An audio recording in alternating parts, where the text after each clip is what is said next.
Un saludo enorme, estimados alumnos. Soy el doctor Jesús de la Jara Cordero, médico internista del Hospital Ravelli. Vamos a hablar ahora de un tema muy importante en neurología, que es la cefalea.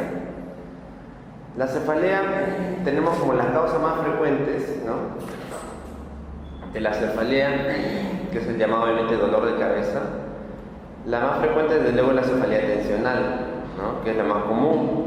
69% de casos es una cefalea benigna que suele pasar luego de un tratamiento indicado.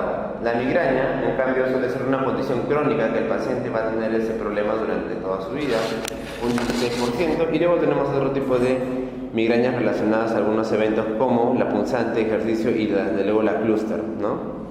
La cefalea secundaria obviamente se debe a una cefalea de una enfermedad generalmente sistémica, como una infección, ¿no? Una infección que me puede dar dolor de cabeza, 63% de casos, heridas de la cabeza, trastornos vasculares, hemorragia cerebral o tumor cerebral. Ya acá vamos a hablar obviamente de las primarias. La cefalea es el síntoma más frecuente de consulta al neurólogo, ¿ya? Y es el síntoma también neurológico más frecuente. Hay que nosotros preocuparnos en el caso de la cefalea cuando descubramos otras cosas, como por ejemplo una cefalea que es muy intensa y comienza muy agudamente. Un paciente, por ejemplo, que nunca ha tenido dolor de cabeza en su vida y viene a la emergencia con un dolor por primera vez y es muy intenso. Ese es un signo de alarma, ¿no? Paciente que empeora de un cuadro que ya lo tenía hace un tiempo, pero empeora a lo largo de días o semanas. Que el paciente no pueda dormir, ¿no? Si el paciente no puede dormir por el dolor de cabeza, obviamente es un signo que está agravándose, ¿no? O apenas el paciente se levanta, viene con el dolor de cabeza, es un signo bastante obviamente persistente. Si nosotros encontramos, esto es algo muy importante, exploración neurológica normal, ¿no?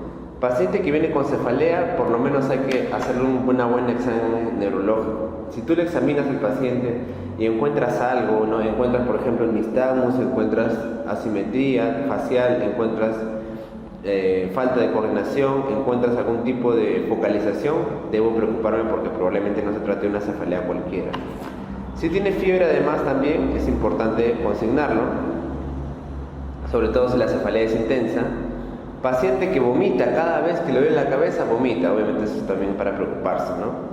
Cefalea que se desencadena al inclinarse, levantar peso o toser, ¿no?, que son cefaleas casi siempre que tienen que ver con esfuerzos.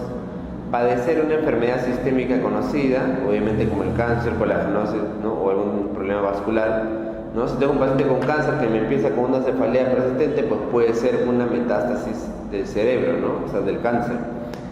O comienzo a partir de los 55 años, porque las principales, ¿no?, de cefaleas, sobre todo la tensional y la migraña, empiezan pues de manera muy pacientes relativamente jóvenes, ¿no?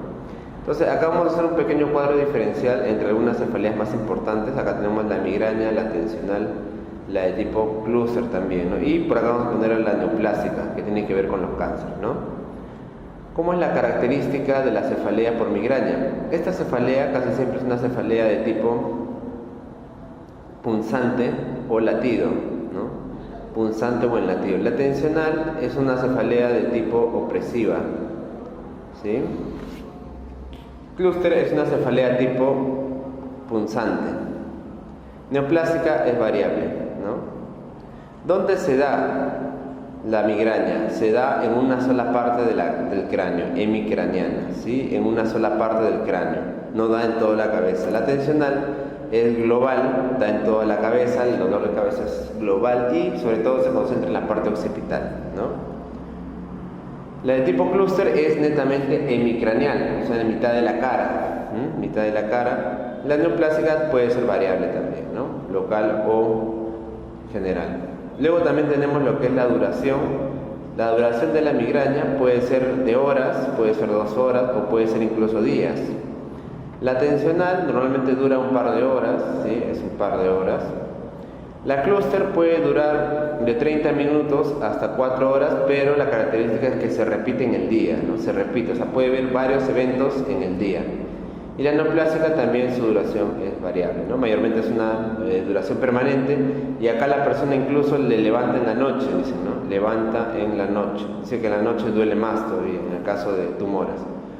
Otra característica vendrían a ser los síntomas asociados, ¿no? ¿A qué se asocia la migraña? Como vamos a ver, aparte del dolor de cabeza, el paciente puede tener náuseas, vómitos. ¿Qué más, doctor? Puede tener la presencia de aura, vamos a ver ahora dependiendo de los casos, y los fenómenos de fotofobia y sonofobia, ¿no? Quiere decir que a la luz el paciente tiene más dolor de cabeza y al sonido alto, cuando hay sonido también le duele más la cabeza, ¿no? En la tensional no debería haber síntomas asociados. Y en la de clúster es característica porque el paciente con enfermedad de cefalea de clúster, o también llamada cefalea estaminérgica, también se le llama enfermedad de Horton, ¿sí? Cefalea de Horton. Estos pacientes pueden tener además lo que es el lagrimeo, la epífora, que se pone el ojo rojo, ¿sí? La sudoración de ese lado de la cara, ¿ya? Entonces el lagrimeo, epífora, se pone rojo, tiene secreción incluso, ¿sí? Tienes también rinorrea de ese ladito nomás, ¿ya? Eso es una cefalea característica de clúster, y casi siempre la intensidad de la migraña es de moderada a severa, la tensional suele ser leve o moderada y la clúster casi siempre es severa, ¿ya? La neoplásica puede variar en el tiempo. Otra cosa importante también que quería mostrarles eran las maniobras de búsqueda de meningismo, ¿no? Porque el meningismo lo buscamos en pacientes que tienen cefalea pensando sobre todo en la hemorragia subaracnoidea, ¿sí? El meningismo pensamos en lo que es sobre todo la hemorragia subaracnoidea y la meningitis, desde luego, ¿no? Entonces, ¿cómo vamos a ver la maniobra de Kernig? Extiendes al paciente en decúbito dorsal, le dices que se incorpore, y al incorporarse va a doblar las rodillas. La rodilla que está así totalmente extendida por el dolor, por la irritación meningia, al levantar al paciente va a doblarlas. Ese es la maniobra de Kernig, y ese es el signo de Kernig, obviamente, ¿no? Pero también el signo de Kernig se puede buscar de esta manera, ¿no? En este caso tú vas a levantar una extremidad, así como si fuera un lacegue, y el paciente también, a medida que lo vas levantando, va a flexionar la rodilla. Esa es la maniobra de Kernig. Y en el caso del Brunziski, acá lo que va a suceder es que cuando tú levantas la cabeza, pues el paciente va a tener una flexión de lo que es la cadera, ¿ya? Una flexión de lo que es la cadera. Y si yo hago el movimiento, ¿no?, pasivo de una extremidad, igualmente la voy doblando, pues la otra pierna también va a presentar esa flexión, ¿ok? Entonces es la famosa maniobra de Brunziski, ¿ya? Es la maniobra de Brunziski. Ambos me indican meningismo, irritación de meninge. Para el tipo de cefalea tipo tensional, como les decía, es la cefalea más frecuente, ¿ya? Hablamos de cefalea tipo tensional episódica infrecuente cuando se presentan al menos 10 episodios que ocurren menos de una vez al mes, menos de un día al mes, en promedio menos de 12 días al año, y cumplen los criterios siguientes, ¿no? Es una cefalea que dura de 30 minutos a 7 días máximo. La cefalea cumple al menos dos de las siguientes características: es bilateral, no es pulsátil, sino es opresiva, no es pulsátil, sino es opresiva, y la intensidad, como le dije, es leve o moderada. No suele empeorar con la actividad física, como caminar o subir escaleras. Es una cefalea que está ahí simplemente. Y además el paciente debe cumplir los dos siguientes criterios: que no hay náuseas ni vómitos, obviamente para confundirlo con la migraña, o solo presenta fotofobia o solamente sonofobia, nunca los dos, ¿ya? Si cumple con estos criterios se puede tratar de una cefalea tipo tensional episódica y frecuente. Lo más frecuente más bien es que la cefalea pueda ser, ¿no?, más bien un tipo frecuente, y como es lo mismo de la cefalea tensional, obviamente aparte de al menos 10 episodios que ocurren más de 1 y menos de 15 días al mes, ¿no? Más de 1 y menos de 15 días al mes, durante al menos 3 meses, mayor de 12 y menor de 180 días al año, y cumple los criterios que hemos mencionado.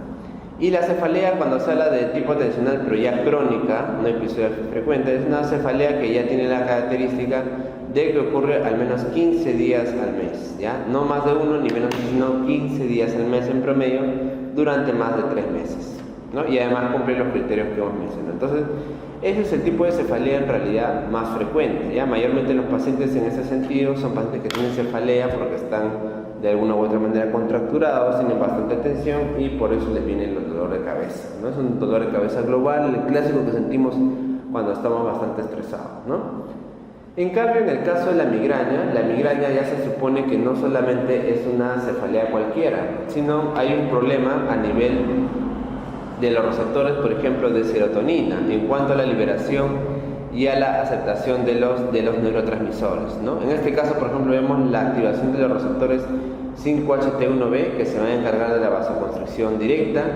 En este lado de aquí podemos ver la activación de los receptores también 5-HT1B presinápticos, que van a inhibir la liberación de los neuropéptidos, bloqueando la vasodilatación y además inhibiendo la inflamación neurogénica, ¿ya? Entonces, esto de acá es una base fisiopatológica de lo que podría ser la migraña. Y en estos pacientes, ¿no?, puede haber una inhibición, como dice acá, inhibición trigeminal de esos receptores, en este caso del 5-HT1D, lo que va a reducir la transmisión del dolor, ¿no? Este mecanismo de acá está alterado en lo que es la migraña, ¿no? Por eso el paciente tiene un umbral del dolor un poco más bajo, ¿ya? Esta migraña en realidad puede desencadenarse por múltiples factores, ¿ya? Acá tenemos algunos desencadenantes importantes.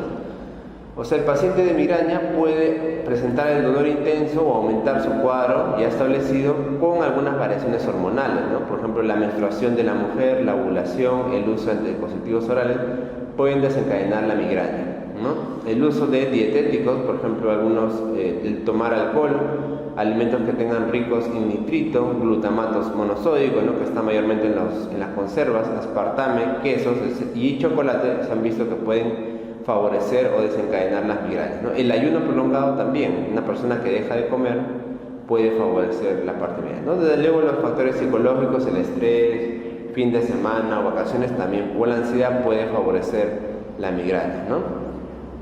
Ambientales y físicos, de hecho el contacto con una luz muy brillante, luz intensa, fluorescente, olores intensos, todo eso de ahí puede favorecer el ataque de migraña, ¿no?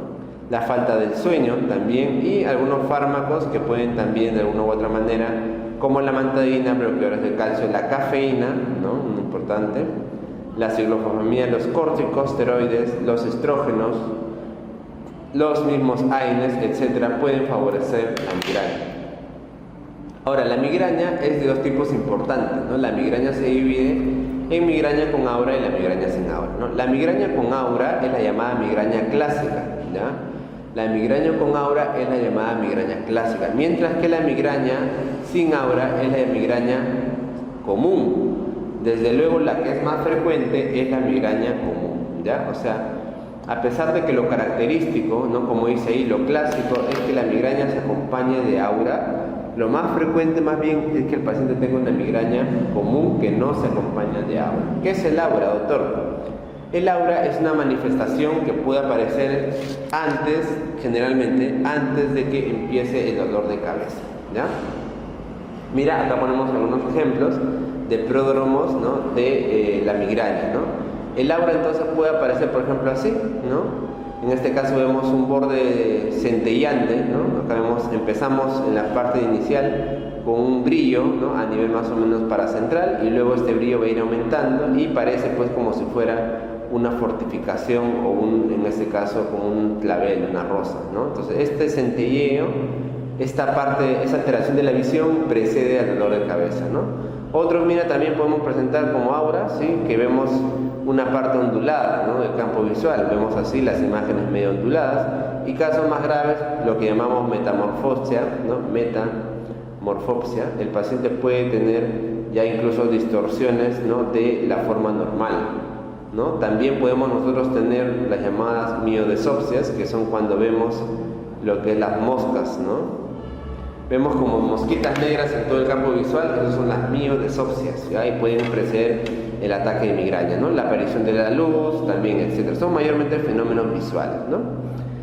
Y como ustedes ven ahí, entonces la característica de la migraña pues es un dolor de cabeza casi siempre muy intenso, que está en un lado de la cabeza solamente, ¿sí? Es pulsátil, aumenta con los sonidos fuertes, aumenta con la luz, y el paciente puede tener vómitos, ¿no?, y náuseas. Este ejemplo de aquí que ustedes ven es la cefalea en clúster histamínico de Horton, ¿no? Este de acá.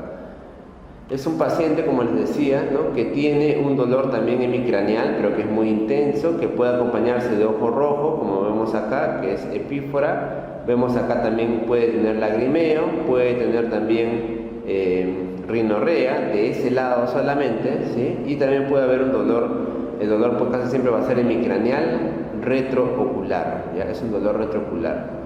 Esto es característico, como les decía, de la cefalea histaminérgica o clúster, ¿ya? Son dos maneras importantes de cefaleas, ¿no? Como miren, el 75% de pacientes no tienen aura, la cefalea llamada común. Y luego también tenemos algunas migrañas complicadas, ¿no? Como puede ser el infarto migrañoso, la migraña hemipléjica, el exalto migrañoso, y también tenemos una variante de migraña que le llamamos migraña basilar. ¿Cuál es la característica de la migraña basilar? Que el aura son síntomas, pero en los cuales existe una afectación del tronco encefálico, ¿ya? O sea, lo que es el mesencéfalo, el puente y el bulbo. Entonces, el paciente va a tener síntomas durante el aura que tienen que ver con el tronco, por ejemplo, disartria, ¿no? Incapacidad de poder hablar adecuadamente, tinnitus, zumbido de oídos, diplopia, visión doble, ataxia, incoordinación y vértigo, ¿ya? Entonces, estos de acá me hablan de una migraña basilar, como es el ejemplo de acá, ¿no? En la migraña basilar, los adolescentes son mucho más susceptibles, ¿no? Migraña basilar. No, mira que esta persona, que además del dolor de cabeza, lo que va a tener es, por ejemplo, vértigo, mareo, puede tener ataxia del tono motor, ¿sí? El paciente puede dejar de mantenerse en pie adecuadamente, puede presentar también la disartria, y bueno, desde luego pues es una cefalea en la cual puede venir un vómito y mayormente el paciente se calma un poco al vomitar. O sea, ese es un tipo de migraña específica llamada la migraña basilar, donde el aura son síntomas de tronco encefálico como los que hemos visto ahorita, ¿ya? Ahora, para el tratamiento de la migraña, ¿no? Tradicionalmente lo que siempre se ha hecho, muchachos, es el uso de AINES, ¿no? De antiinflamatorios no esteroideos, ¿ya? El uso de antiinflamatorios no esteroideos, por ejemplo, se puede hacer con ibuprofeno, ¿no? Se puede hacer, por ejemplo, con un AINE muy importante y fuerte, es el ketoprofeno. Si el paciente no responde al tratamiento con AINES, de vía oral, podemos utilizar los llamados triptanes orales, ¿no? Si el paciente no me responde, le puedo combinar ambos, y si no me responde, le puedo dar triptanes por vía intranasal, ¿ya? Como el solmitriptán, ¿sí? Si aún así no responde, el paciente podemos darle sumatriptán subcutáneo, ¿ya? Sumatriptán subcutáneo. Entonces, estos de acá son los llamados triptanes, ¿no? Los triptanes justamente actúan a nivel de los receptores serotoninérgicos, que es justamente lo que hemos revisado en la clase, ¿no? Receptores de la serotonina, serotoninérgicos. Acá tenemos, por ejemplo, al sumatriptán, ¿no? Que viene de 50 a 100 miligramos en tabletas, 20 miligramos en la vía inhalatoria, ¿sí? Por spray inhalatorio, y 6 miligramos subcutáneo, ¿no? Tenemos otros de sus, digamos, amigos, que es el risatriptán, solmitriptán, almotriptán, etc. Estos son los llamados triptanes, que se usan mayormente para abortar un dolor de cabeza muy intenso. Pero previamente al paciente le hemos dado, obviamente, los famosos AINES, ¿no? Para AINES podemos usar aspirina, ketoprofeno, ibuprofeno o incluso paracetamol también se podría usar, ¿no? Entonces muchos pacientes con esto se pueden controlar. Y además, como ustedes ven acá, usamos lo que es la metoclopramida, ¿ya? La metoclopramida. Nosotros, si ustedes revisan las guías últimas de tratamiento de migraña, van a ver que ahí la metoclopramida, que es un anticolinérgico, es bastante usado para el tratamiento de la migraña, ¿ya? La metoclopramida. Ustedes dirán, pero la metoclopramida lo usamos más que todo para las náuseas, sí, pero también tiene una acción a nivel central que ayuda a controlar el dolor de cabeza. Entonces, las últimas guías, muy bien, incluso lo ponen la metoclopramida muy arriba, ¿ya? Pero tradicionalmente tienen que saber que el tratamiento de las migrañas se hace con AINES y se hacen también con los triptanes. Y luego también existe lo que es el tratamiento preventivo o tratamiento profiláctico, ¿ya? El tratamiento preventivo, ¿para qué es? Es para evitar las crisis de migraña tan seguidas que les dan a algunos pacientes. Y aquí el tratamiento profiláctico no se hace con analgésicos directamente, sino se realiza con beta bloqueadores, ¿sí? Por ejemplo, el propanolol y el nadolol, con antidepresivos como la amitriptilina, la fluoxetina, que es un inhibidor de la recaptación de la serotonina, con los antiepilépticos, por ejemplo el ácido valproico, el topiramato, con bloqueadores de canales de calcio como la flunaricina, Los AINES también pueden utilizarse de manera profiláctica y más raramente inyecciones de toxina botulínica, ¿no? E incluso combinaciones. Entonces, en realidad, doctores, el tratamiento preventivo se puede realizar también con cualquiera de estos medicamentos. Es un grupo de medicamentos en realidad muy heterogéneo que pueden también disminuir los ataques de migraña, ¿ya? Entonces, uno es un tratamiento para las crisis, para disminuir el dolor inmediatamente, y otro es un tratamiento para que el paciente tome en casa y le baje los dolores de cabeza. La cefalea incluso, como les decía, que se llama la cefalea histaminérgica, histamínica o de Horton, este tipo de cefalea es importante porque atañe a los varones, sobre todo en una relación de 10:1, ¿ya? No es tan frecuente, pero tiene unas características muy evidentes, ¿no? Ya les dije que lagrimea es solamente de ojo, rinorrea de ese lado, congestión ocular y obstrucción nasal solamente de ese lado, ¿ya? Además puede tener el paciente sudoración frontal. El paciente puede tener o no, además, un síndrome de Horner, ¿sí? Que consiste mayormente en lo que es el párpado caído de ese lado, ¿sí? Por afectación de la inervación troncal, y los periodos pueden ser de 1 a 4 meses para luego estar asintomático incluso por años. Una cefalea en realidad bien extraña, ¿no? Que puede venir varias veces en el día y puede durar de 1 a 4 meses y luego el paciente estar asintomático por meses, incluso por años, ¿no? Estos pacientes obviamente no van a presentar ni náuseas ni áurea, y el tratamiento es similar en caso de la migraña. Se puede usar oxígeno, se puede usar sumatriptán durante los estadios ataques agudos, y para la prevención utilizamos mayormente lo que es verapamina, ¿ya? Es una cefalea realmente bastante rara, pero les gusta preguntar a veces. Ahora vamos a ver lo que son los desórdenes del movimiento, y desde luego acá tenemos que hablar sobre todo de la enfermedad de Parkinson, ¿no? ¿Dónde se produce la alteración de la enfermedad de Parkinson? Se produce a nivel de las neuronas dopaminérgicas. Estas neuronas van a ser las que van a morir, ¿ya? Por apoptosis de manera, digamos, precoz, y por lo tanto van a disminuir la producción de dopamina. Esas neuronas se encuentran concentradas, como ustedes ven acá, en varios sitios. El sitio más importante es la sustancia negra, es la sustancia níger, sustancia negra o sustancia nigra, ¿ya? Níger, negra o nigra. Entonces acá va a haber una muerte de esta célula, por lo tanto va a disminuir la producción de dopamina, ¿ya? ¿Dónde se encuentra esta sustancia negra? En el mesencéfalo, como ustedes pueden ver ahí, ¿no? En el mesencéfalo. También otro centro importante de producción es el área tegmental ventral, que es este de acá. Este es el área tegmental ventral. Y la dopamina se va a distribuir sobre todo a la parte estriada. Esta vía se va a llamar la vía nigroestriada, y esta vía de acá se va a llamar la vía túbero-hipofisial, ¿ya? Que también va a ir una parte a la hipófisis y otra parte va a ir también como al hipotálamo, a la hipófisis, y otra parte a la gyrus mesocortical, ¿ya? Acuérdense ustedes que la dopamina es un factor importante porque disminuye, ¿no?, la producción de prolactina. Acuérdense ustedes a nivel de hipófisis. Entonces, en la enfermedad de Parkinson va a haber la pérdida de estas neuronas, que mayormente se encuentran en la sustancia negra, y también una parte se encuentra en el locus ceruleus, en el globo pálido e incluso el putamen, ¿no? La causa de la enfermedad de Parkinson es desconocida. Normalmente se asocia a factores genéticos, a algunas alteraciones ambientales y también incluso a traumatismos. Los síntomas normalmente aparecen cuando la pérdida de neuronas es tan alta como 80%, ¿ya? O sea, cuando esté un 80% de pérdida, recién empiezan los síntomas característicos. Y el marcador histológico que hemos evidenciado, sobre todo en las necropsias, es la presencia de los cuerpos de Lewy, ¿ya? Los cuerpos de Lewy se ven obviamente en las neuronas, principalmente en las del ganglio basales, y son glándulos que representan inclusión citoplasmática de las neuronas fallecidas, ¿no?, en ese lugar. Entonces, esos son los llamados cuerpos de Lewy, ¿no?, que son de un color mayormente oscuro.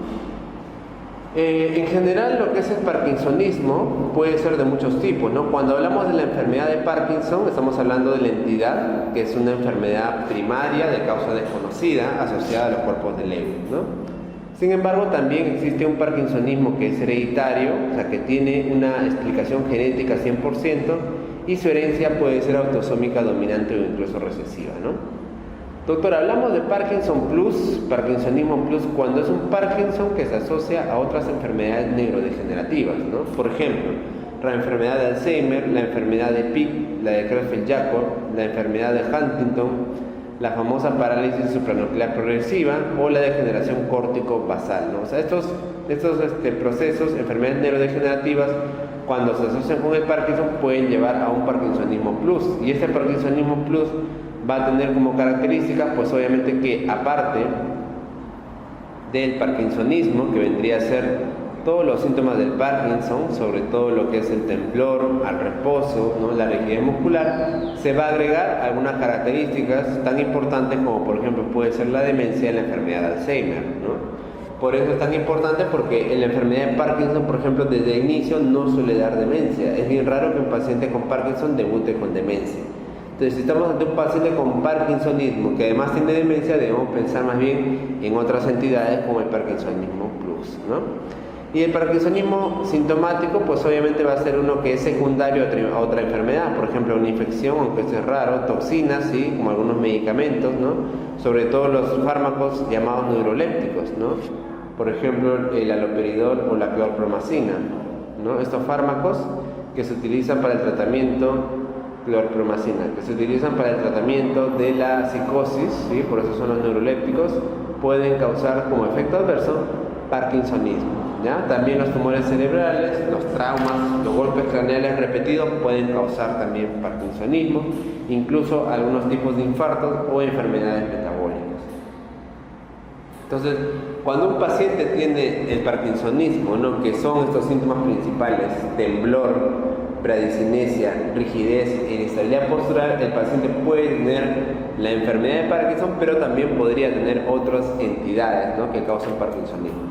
Las principales características es el temblor en reposo, ¿ya? Quiere decir, no sé si por acá tengo un cuadrito, quiere decir que el paciente tiembla cuando el paciente está en reposo, ¿ya? Entonces es signo precoz de Parkinsonismo. En cambio, cuando el paciente se mueve, cuando el paciente está haciendo alguna acción y está moviendo el brazo, el paciente no va a tener el temblor, ¿ya? El temblor solamente se presenta al reposo, como vemos acá, ¿no? Y también, por ejemplo, la dificultad para poder realizar actividades, ¿no? De coordinación puede estar presente en el Parkinson y puede ser un síntoma, digamos, precoz, ¿no?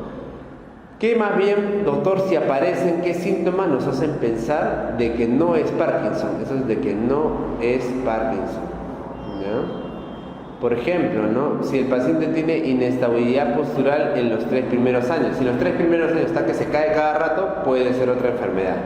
Si el paciente tiene fenómenos de imantación en los 3 primeros años, que el paciente no pueda, ¿no? Por decirlo así, despegarse y caminar adecuadamente, ese es el fenómeno de imantación.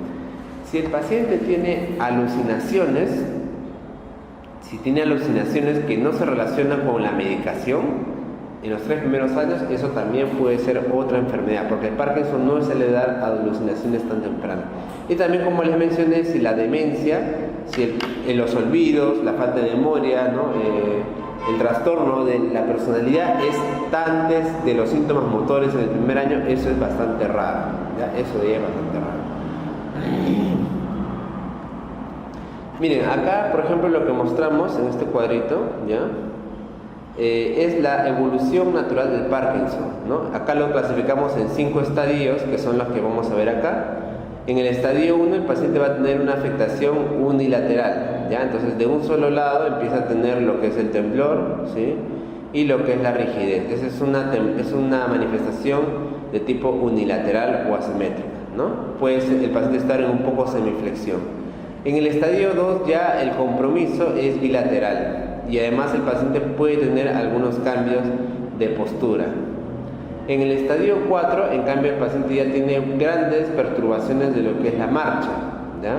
Y además el paciente va a tener inestabilidad postural, ¿ya? O sea, en este nivel mayormente el paciente puede presentar caídas, ¿no? Acá puede presentar caídas, ¿ya? En el estadio 4, mira tú, ya es una invalidez grave, ¿no? El paciente tiene que estar asistido por una persona para poder caminar, ¿no? Una persona tiene que ayudarle para caminar, ¿no? Si te das cuenta, este paciente puede ir empeorando. Y en el estadio 5 hablamos de la invalidez completa. Una persona que ya no puede mantenerse en pie por sí misma, sin riesgo de su vida, sin riesgo de caerse, y tiene que estar todo el tiempo así, sentado, confinado a una silla de ruedas, ¿no? Entonces el paciente ni siquiera puede mantenerse parado sin ayuda. Esa es la evolución natural del Parkinson y eso obviamente toma tiempo, ¿no? Acá vemos una clásica paciente en la enfermedad de Parkinson. Doctor, ¿cómo me doy cuenta, no? Fácil. El paciente no tiene expresión, ¿no? Tiene un rostro bien con rigidez muscular, eso le llamamos amimia o hipomimia, ¿no? Hipomimia o amimia quiere decir persona que tiene los gestos, la expresión disminuida, ¿no? Si ustedes se dan cuenta, una persona que está mirando al vacío, no tiene expresividad, ¿no? Su boca está totalmente plana, acá hay una arruga, pero digamos que la boca no está haciendo algún tipo de mueca o arruga, ¿no? Está totalmente estirada. La mirada fija, ¿no? Esa es una característica de la enfermedad de Parkinson, le llamamos la fase de máscara, ¿ya? La fase de máscara. Y como les digo, si ustedes ven varios pacientes con Parkinson, casi todos se parecen, ¿no? Mientras más avanzado esté, la cara es muy similar. Además, también podemos encontrar aquí, seguro, rigidez muscular. ¿Ya? Rigidez muscular, y obviamente en este paciente no puede valerse por sí mismo, ¿no? Entonces, doctor, en la clínica podemos presentar una etapa premotora, o sea, antes, digamos, del temblor, ¿no? En el cual el paciente pudiera tener disminución de la olfacción, estreñimiento, disuria o disautonomía, ¿no? A veces las disautonomías, como la hipotensión ortostática, se dicen que pueden aparecer en estadios precoces, la hipotensión ortostática, ¿no? El paciente además puede tener enfermedades, obviamente, depresivas, ¿no? Obesidad, depresión también. Y el paciente luego va a llegar a la etapa motora y difusa, ¿no? En la etapa motora, como les dije, el paciente que está en estadio 1, compromiso unilateral, temblor, compromiso 2, bilateral en ambas manos, 3, además va a tener compromiso del tronco, ¿no? En el 4 el paciente ya va a presentar seguramente caídas, ¿sí? Más caídas de lo normal, deterioro cognitivo, dependencia, y en el 5 el paciente ya va a tener una demencia, invalidez total y obviamente puede fallecer, ¿no? En realidad es una enfermedad degenerativa que no tiene obviamente solución, digamos, o sea, no puedes tratar y curar el Parkinson, y el paciente casi siempre va a ir peor, ¿no? Esos son los llamados estadios de Hoehn-Yahr.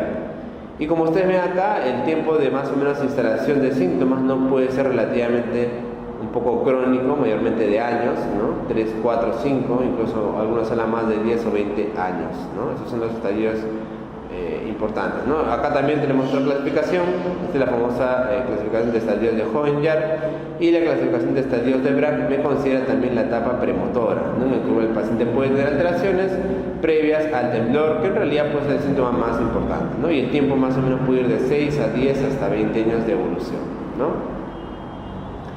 Otra cosa que es importante conocer es que en la etapa premotora, ¿no? Mayormente el daño aquí se encuentra a nivel del locus ceruleus, del núcleo de Raphe y del bulbo olfatorio, mientras que en la etapa motora difusa, pues ahí ya tenemos el gran compromiso de la sustancia nigra, ¿no? Del hipocampo, de la corteza límbica, etc.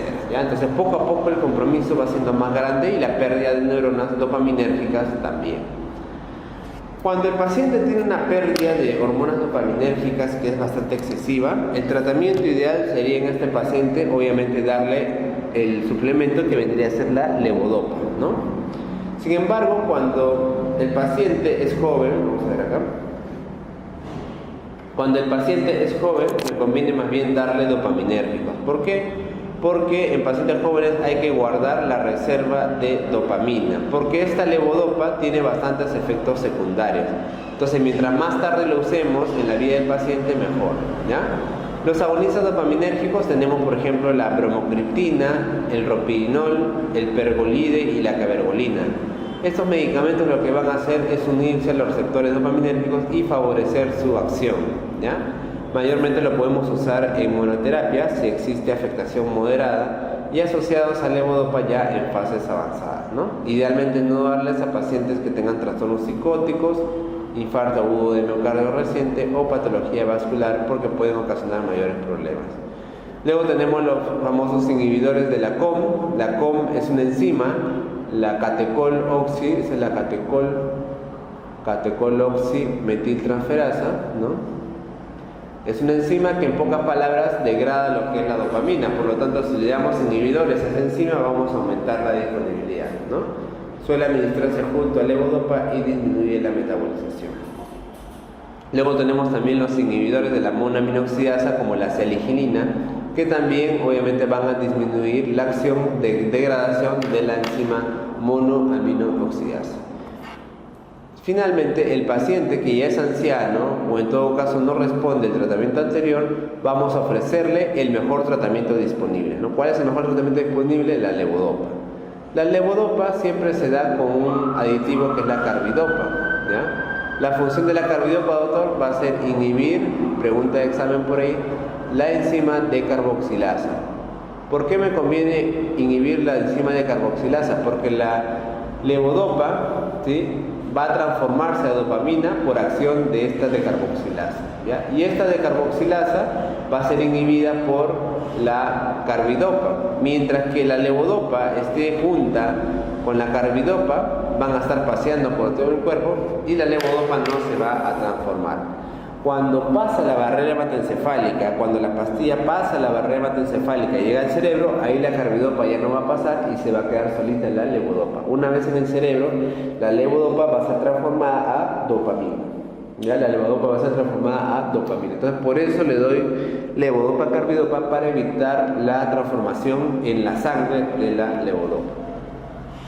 Los efectos secundarios que pueden presentarse con la levodopa frecuentemente son las náuseas, vómitos, puede haber hipotensión postural, ¿sí?, sobre todo cuando hay una combinación con un inhibidor periférico de la dopa de carboxilasa como la carbidopa, y más adelante ya pueden empezar a aparecer otras alteraciones un poco más severas, ¿no? Por ejemplo, las cinesias, que vendrían a ser movimientos anormales de manera paradójica, ¿no?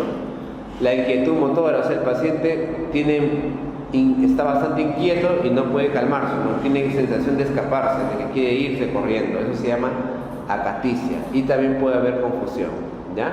En estadios ya avanzados, en complicaciones tardías, quiere decir que el paciente va a tener ya problemas en el tratamiento crónico, en meses, ¿no? Puede tener deterioro de fin de dosis, fenómeno on-off, que el paciente toma las fluctuaciones que son bruscas, transitorias de la situación clínica. El paciente puede estar bien, luego puede estar mal, ¿no? O sea, un día el paciente se levanta bien, sin temblor, y el otro día tiene un temblor así, pero el doble de lo que tenía. Esos son los llamados fenómenos on-off, que se dan cuando uno toma levodopa carbidopa, ¿no? Estos fenómenos se pueden mejorar cuando uno acorta los intervalos entre las dosis. En vez de hacer las dosis más lejanas, vamos a hacerlas más cercanas. De esa manera podemos evitar algunos efectos adversos, ¿no?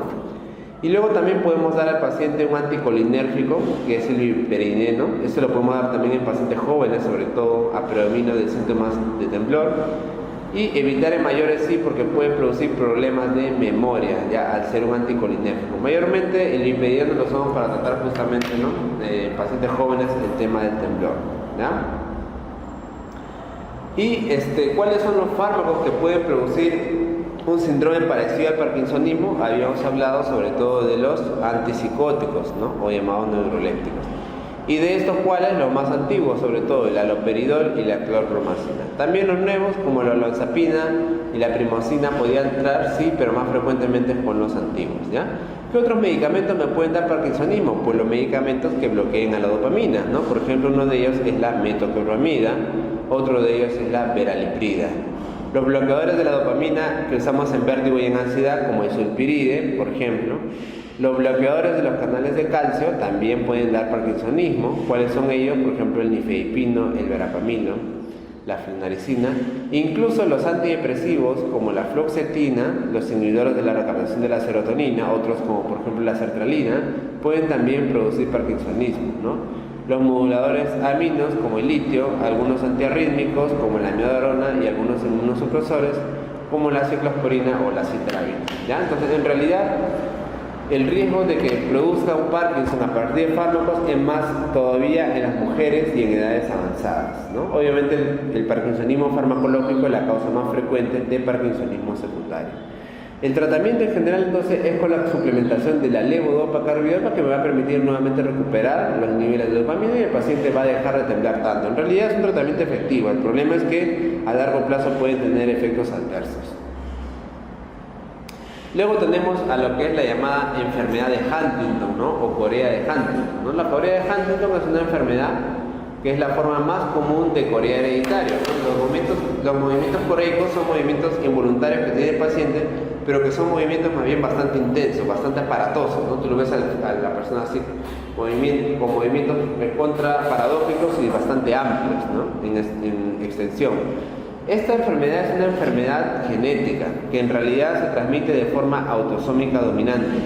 En el cromosoma 4 lo que va a ocurrir es una repetición de los trinucleótidos CAG, ¿ya? El trinucleótido que se repite es el CAG. O sea, esta conformación que debería tener un determinado número empieza a repetirse, y mientras más repeticiones de este trinucleótido haya, mayor va a ser el compromiso de la persona, ¿no? Hay un 50% de probabilidades de heredar el gen y aparece más precozmente en los hijos que en sus progenitores.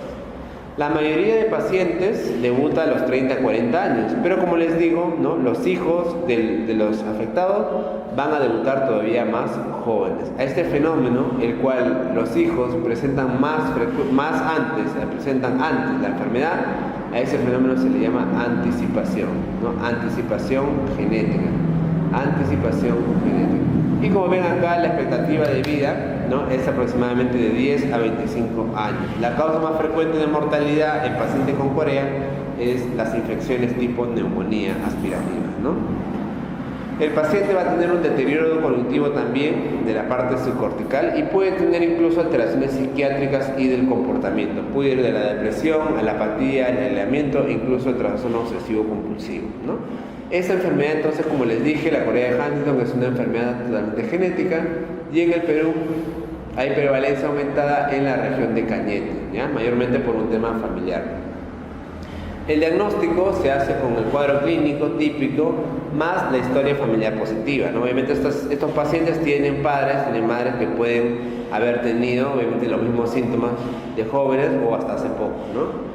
Existe un test diagnóstico, obviamente, en el cual en la repetición genética vamos a contabilizar más de 40 repeticiones del triplete citosina, adenina y guanina. Me puede ayudar a hacer el diagnóstico, ¿no? Pero su realización en los familiares también de los pacientes sería ideal realizarlo. El característico que vamos a encontrar en la enfermedad de Huntington va a ser la atrofia de los núcleos caudados, ¿no? La atrofia de los núcleos caudados, y encontramos una dilatación selectiva de las astas frontales de los llamados ventrículos laterales, ¿no? Las astas frontales de los llamados ventrículos laterales, ¿no? Entonces existe una atrofia de los núcleos caudados.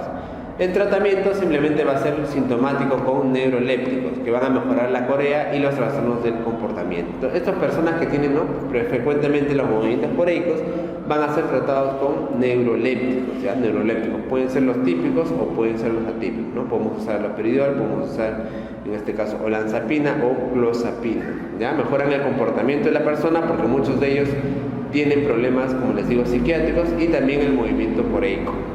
Muy bien.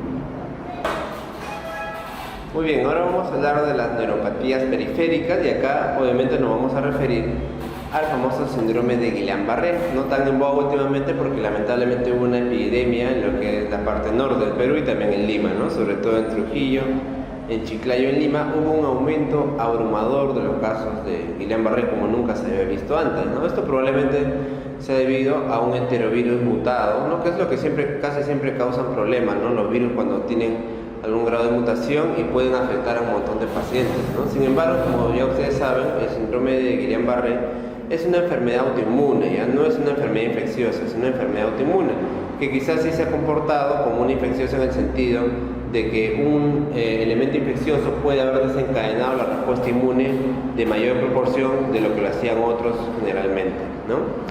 Es importante recordar que el síndrome de Guillain-Barré es una polineuropatía segmentaria de tipo aguda, ascendente porque empieza en los miembros inferiores y va hacia arriba, arrefléxica porque los reflejos osteotendinosos están disminuidos o abolidos, de predominio motor, ¿sí?, precedida de parestesias ligeras en manos o en pies. El periodo de evolución relativamente rapidísimo, puede ser en horas, días, ¿no?, o un máximo de 15 días, y luego se espera una remisión, ¿ya? Entonces, los pacientes, ¿cómo ingresan a la emergencia, doctor? Son pacientes que casi siempre han tenido como un antecedente una infección previa. El germen más frecuentemente ligado a Guillain-Barré es el famoso Campylobacter jejuni, ¿ya? En el 32% de casos está relacionado a un Guillain-Barré, ¿ya? Entonces, el Campylobacter jejuni es el germen más frecuentemente relacionado.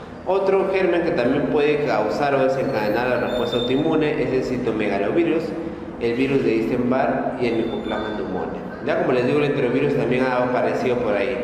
Entonces, el paciente tiene generalmente una semana o 2 semanas antes una infección que puede ser, como ven ahí, gastrointestinal o puede ser respiratoria, y luego de este tiempo va a empezar a presentar los problemas, ¿no? El mecanismo de fisiopatológico se le llama mimetismo molecular. Mimetismo molecular porque en el síndrome de Guillain-Barré lo que existe es que el sistema inmune ataca al propio cuerpo, más o menos pensando de que la secuencia de los lípidos de la bacteria es similar a la secuencia que encontramos, por ejemplo, en los nervios periféricos, ¿ya? Entonces eso se llama mimetismo molecular porque el sistema inmune, ¿no?, ataca lo que es algo parecidísimo, se llama mimetismo, ¿ya? Entonces lee la misma configuración, le encuentra también el nervio y también ataca, ¿ya? Entonces es un ataque autoinmune. Ese ataque autoinmune entonces a los nervios periféricos se va a manifestar por una desmielinización, ¿ya? El mecanismo principal es de desmielinización.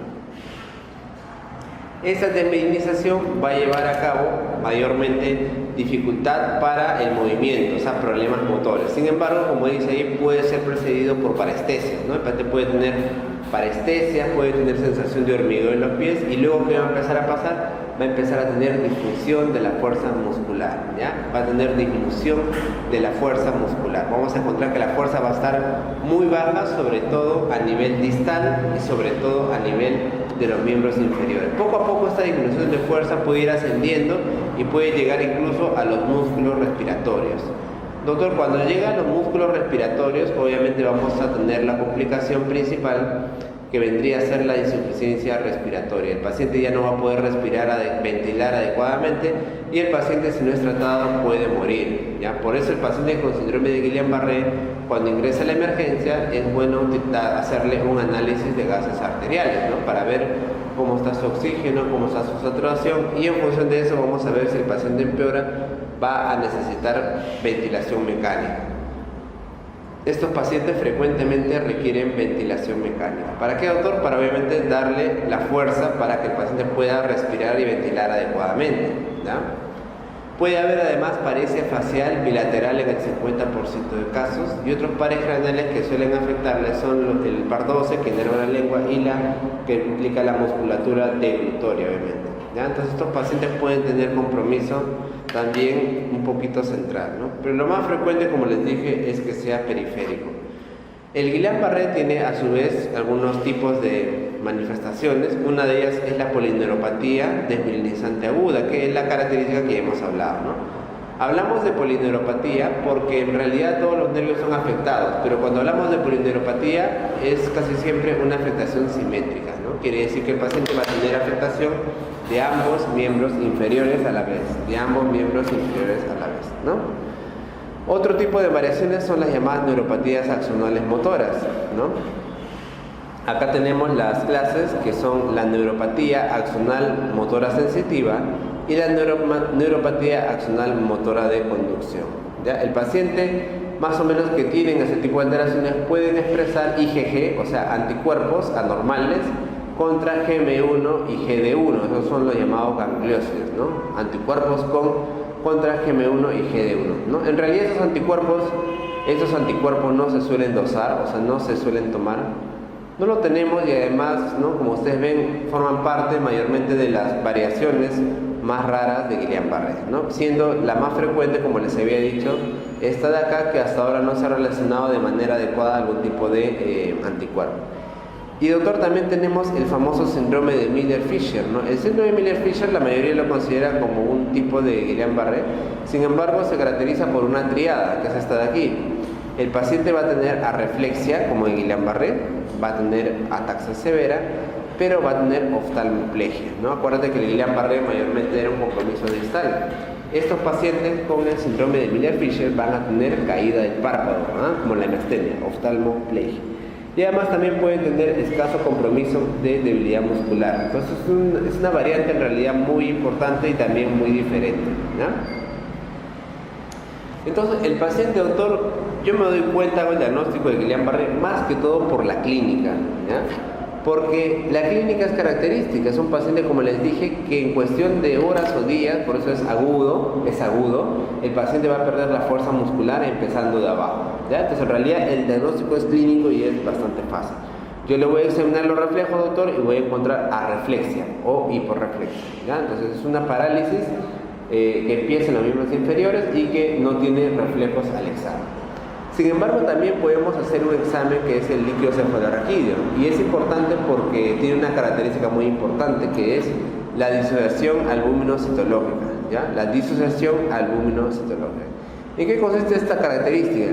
Que el paciente va a tener una elevación de las proteínas, en este caso también la albúmina, pero las células se van a encontrar normales. Las células se van a encontrar en el líquido cefalorraquídeo normales. O sea, a este fenómeno obviamente le vamos a llamar hiperproteinorraquia.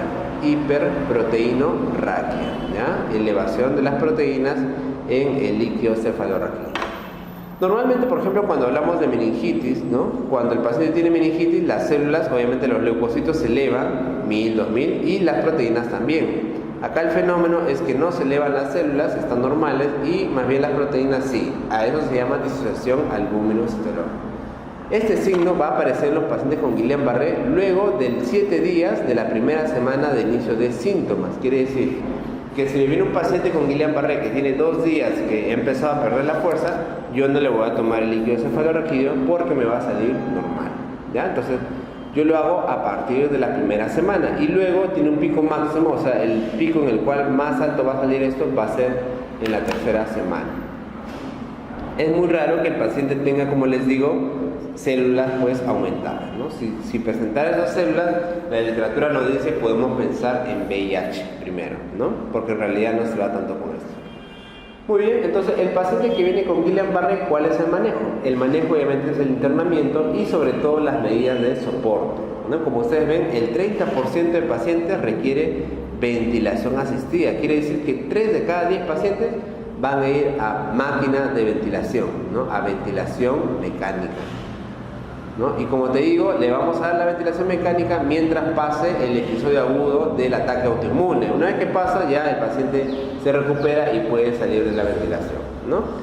Para dar el soporte ventilatorio existen estos criterios, ¿no? Nos dicen que es un criterio mayor o 2 criterios menores, ¿no? El criterio mayor sería una hipoxemia menor de 56, tú le sacas el AGA y en el PO2 está menor de 56, una capacidad vital menor de 15 mililitros por kilogramo, o frecuentemente también una hipercarga, o sea, un PCO2 más de 48, ¿no? Si el paciente ya tiene un PCO2 60-70, ese paciente tiene que ir a ventilador mecánico. O la presencia de 2 criterios menores, ¿no? Paciente con Guillain-Barré que no puede deglutir bien los alimentos, entonces ya está perdiendo la fuerza a nivel central, ¿no? Paciente que tiene tos ineficiente, o sea, tose y no bota casi nada, la tos no es tan vigorosa. Y paciente que tiene atelectasia, ¿ya? Entonces 2 de esos criterios también pueden indicar que el paciente necesita ventilación mecánica.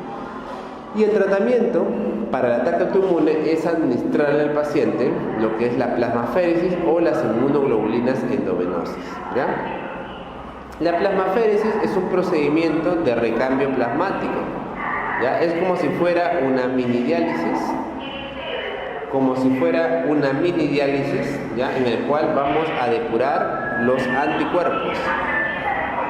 En realidad el tratamiento se puede hacer con una plasmaféresis en el cual vamos a hacer el recambio plasmático, ¿no? O sea, en el hospital, por ejemplo, tenemos una máquina de plasmaféresis que la manejan los hematólogos, y cuando hay un paciente con, Guillain-Barré, lo que vamos a hacer es llevarle la maquinita y hacerle el recambio. Lo que vamos a permitir en el recambio es filtrar mayormente anticuerpos, ¿no? ¿Cómo se hace eso? Fácil, porque acuérdense que los anticuerpos son proteínas, y las proteínas tienen un alto peso molecular, o sea, son las moléculas más grandes. Entonces lo que vamos a hacer es todas las proteínas vamos a tratar de filtrarlas, y ahí obviamente se van a quedar la gran cantidad de anticuerpos que son inmunoglobulinas que están atacando a todos los nervios periféricos, ¿no? De esa manera es como que tú le vas a quitar al paciente, le vamos a quitar al paciente todos los anticuerpos malos y va a dejar de tener ataque autoinmune. Y la otra posibilidad es darle inmunoglobulinas endovenosas. O sea, esto en realidad son unas bolsas que contienen inmunoglobulinas, y le vamos a pasar al paciente generalmente algunas de 10 a 15 bolsas. Y esos anticuerpos lo que van a hacer es unirse a los anticuerpos malos, ¿ya? Las inmunoglobulinas se van a unir a los anticuerpos malos y van a prevenir el daño de los nervios periféricos.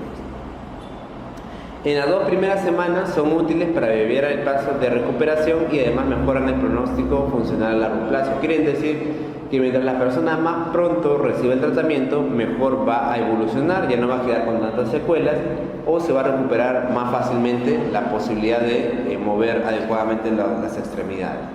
El pronóstico en relación es relativamente favorable. Ya se dice que un 85% pudiera tener recuperación completa. 85% de pacientes presenta recuperación completa. En realidad, algunos pacientes se pueden quedar con alguna secuela, pero lo importante que quiero que recuerden aquí es que es una enfermedad aguda, o sea que viene y se va. Lo que tenemos que hacer mayormente es darle el soporte ventilatorio para que no se nos muera el paciente, darle el tratamiento respectivo con plasmaféresis o inmunoglobulinas, y luego que pasa esa tormenta de ataque autoinmune, el paciente ya va a estar recuperado y no tendría por qué volver. O sea, en realidad es una enfermedad que se viene y se va, ¿ya? Su contraparte vendría a ser la llamada polineuropatía desmielinizante crónica, ¿ya? Esta, si se dan cuenta, es lo mismo, o sea, es muy similar a la polineuropatía desmielinizante aguda, pues, ¿no? Sino que es una forma crónica. Doctor, ¿pero por qué me la menciona? Porque esta enfermedad sí responde a corticoides, ¿no? Si ustedes han visto, en el síndrome de Guillain-Barré no usamos corticoides porque los corticoides en realidad se demoran mucho en actuar, y aparte la utilidad de los corticoides en el Guillain-Barré pues sería solamente en los primeros días, ¿no? En cambio, esos pacientes con polineuropatía desmielinizante inflamatoria crónica van a tener la enfermedad siempre, ¿ya? Por lo tanto, el uso de corticoides diarios les va a ayudar bastante para controlar los síntomas. El pico de esta enfermedad se da en la 5ª a 6ª década de la vida, y el cuadro es muy similar al Guillain-Barré, solo que la instalación es mucho más lenta, ¿no? Se hace en meses. También vamos a encontrar la hiperproteinorraquia y la disociación albuminosideológica en el líquido cefalorraquídeo de estos pacientes. Y el tratamiento, como les digo, también me puede ayudar los plasmaféresis y las inmunoglobulinas, pero los pacientes generalmente van a tener el trastorno mucho tiempo y por lo tanto vamos a usar corticosteroides, prednisona por ejemplo, de tratamiento ambulatorio, ¿ya? Estos son pacientes que tienen una enfermedad crónica. Muy bien, vamos a hablar de la enfermedad de la placa motora. Ya, la enfermedad de la placa motora vendría a ser una contraparte a lo que es el Guillain-Barré, porque en este caso la debilidad muscular del paciente ya no va a estar tanto ligado a las extremidades, a las manos, a los pies, sino aquí va a estar ligada la debilidad a la parte central del cuerpo, ¿ya? Entonces, la miastenia gravis consiste en también enfermedad autoinmune en la cual el problema va a ser el ataque a los receptores de acetilcolina. Los receptores de acetilcolina los manejamos así, se llaman así, ACHR, receptor de acetilcolina. Doctor, ¿qué tipo de receptores? Acuérdate que la acetilcolina tenía 2 receptores importantes, ¿no? Uno eran los nicotínicos y el otro eran los muscarínicos, ¿sí? Si se acuerdan, los muscarínicos lo que hacían eran competir, antagonizaban las funciones del sistema adrenérgico, ¿no? Por ejemplo, los muscarínicos ocasionaban broncoespasmo, ocasionaban aumento del peristaltismo, ocasionaban disminución de la frecuencia cardíaca y ocasionaban aumento de las secreciones. En cambio, los receptores nicotínicos de la acetilcolina se encuentran en el sistema nervioso central, más estrictamente en la placa neuromuscular, ¿sí? Esta es la unión de las 2 neuronas importantes, la neurona que está aquí y la neurona que está ligada al músculo, y por lo tanto vamos a tener acá dos partes, ¿no? Esta de acá vendría a ser la llamada neurona presináptica, esta de acá es el espacio sináptico o la hendidura sináptica, como quieran llamarle, sinapsis, y esta de acá vendría a ser la neurona, esta de acá vendría a ser la neurona postsináptica, esta de acá vendría a ser la neurona postsináptica, ¿sí? Entonces, ¿qué sucede, doctor? ¿Cuál es el mecanismo fisiopatológico de la miastenia gravis? Lo que pasa es que en la miastenia casi siempre hay una alteración a nivel del timo. Esta alteración puede ser un timoma o puede ser una hiperplasia del timo. Y esta alteración conlleva a la producción y a la activación de células B, de linfocitos B, y a la producción de los llamados autoanticuerpos. Estos anticuerpos son anticuerpos anómalos que se van a dirigir y van a atacar a los receptores nicotínicos. ¿Qué receptor específicamente, doctor? De todos los nicotínicos, el NM, ¿ya? Entonces, una vez que atacan los receptores, acuérdate tú, imagínate que es la terminación nerviosa, acá están los receptores, y van a venir estos anticuerpos y van a bloquear, ¿sí? Van a bloquear los receptores. ¿Qué pasa cuando yo bloqueo receptores? Pues viene acá la acetilcolina. Estas bolitas que ves acá son los neurotransmisores de acetilcolina y cuando quieren unirse a su receptor y ejercer la acción no van a poder hacerlo. Cuando el copamiento de receptores es importante, mientras más receptores estén copados, entonces la acetilcolina no va a poder ejercer su función. Por lo tanto, el paciente normalmente cuando se levanta, o sea, cuando recién despierta y va a empezar el movimiento, al inicio va a venir la acetilcolina, pues, y va a funcionar porque va a tener receptores disponibles. Pero ¿qué pasa cuando pasa el tiempo en el día? Pues los receptores ya están saturados y por más acetilcolina que produzca el paciente, ya no va a poder tener movimiento adecuado. Entonces la miastenia presenta este fenómeno que se llama fatigabilidad, ¿sí? Que el paciente mientras más movimiento tenga, presenta más cansancio. Más movimiento le presenta más cansancio. Por eso que los pacientes con miastenia se levantan bien y en el transcurso del día empeoran los síntomas. En el transcurso empeoran. Muy bien, entonces lo que va a suceder es esto. Y por acá tenemos también una enzima importantísima que está por acá, que se llama acetilcolinesterasa. Así se abrevia, ACHE, acetilcolinesterasa. Lo que hace la acetilcolinesterasa es degradar a la acetilcolina e impedir que cumpla su función. Doctor, ¿y cómo es en el caso del botulismo? Que vamos a hablar por acá, ¿sí? Acá vamos a hablar del botulismo y del amberito. En ambos casos, muchachos, la fisiopatología es diferente. Si en el caso de la miastenia era un ataque autoinmune contra los receptores nicotínicos que se encontraban en la neurona postsináptica, en el caso del botulismo, en el caso del amberito, el problema no va a ser a este nivel, sino va a ser a nivel de los receptores, de los canales de calcio, voltaje dependiente, que se encuentran en la neurona presináptica. Entonces, acá el ataque autoinmune ya no va a ser aquí, sino va a ser en este. Doctor, ¿y acá qué pasa entonces? Igual, mira, si el calcio es atacado, no va a poder entrar y por lo tanto no va a poder liberarse acetilcolina. Acá el problema es la liberación de acetilcolina. Doctor, entonces acá ¿qué pasa con el movimiento? Mira, mientras el paciente más se mueva, va a mejorar. Doctor, en el amberito, entonces no es como en la miastenia que mientras más se mueve, empeora. No, acá más movimiento, mejora. ¿Y por qué, doctor? Claro, porque mira, acá el problema no es los receptores, acá el problema es la producción de acetilcolina. Entonces imagínate que el paciente tiene todo esto copado, por lo tanto va a producir la mitad, ¿está bien? Entonces el paciente se levanta. ¿Se levantará bien o se levantará mal? Se levantará mal, ¿no? El paciente se levanta mal, porque empieza el movimiento y cuando recién está empezando, produce un poquito, como está media caña, ¿sí?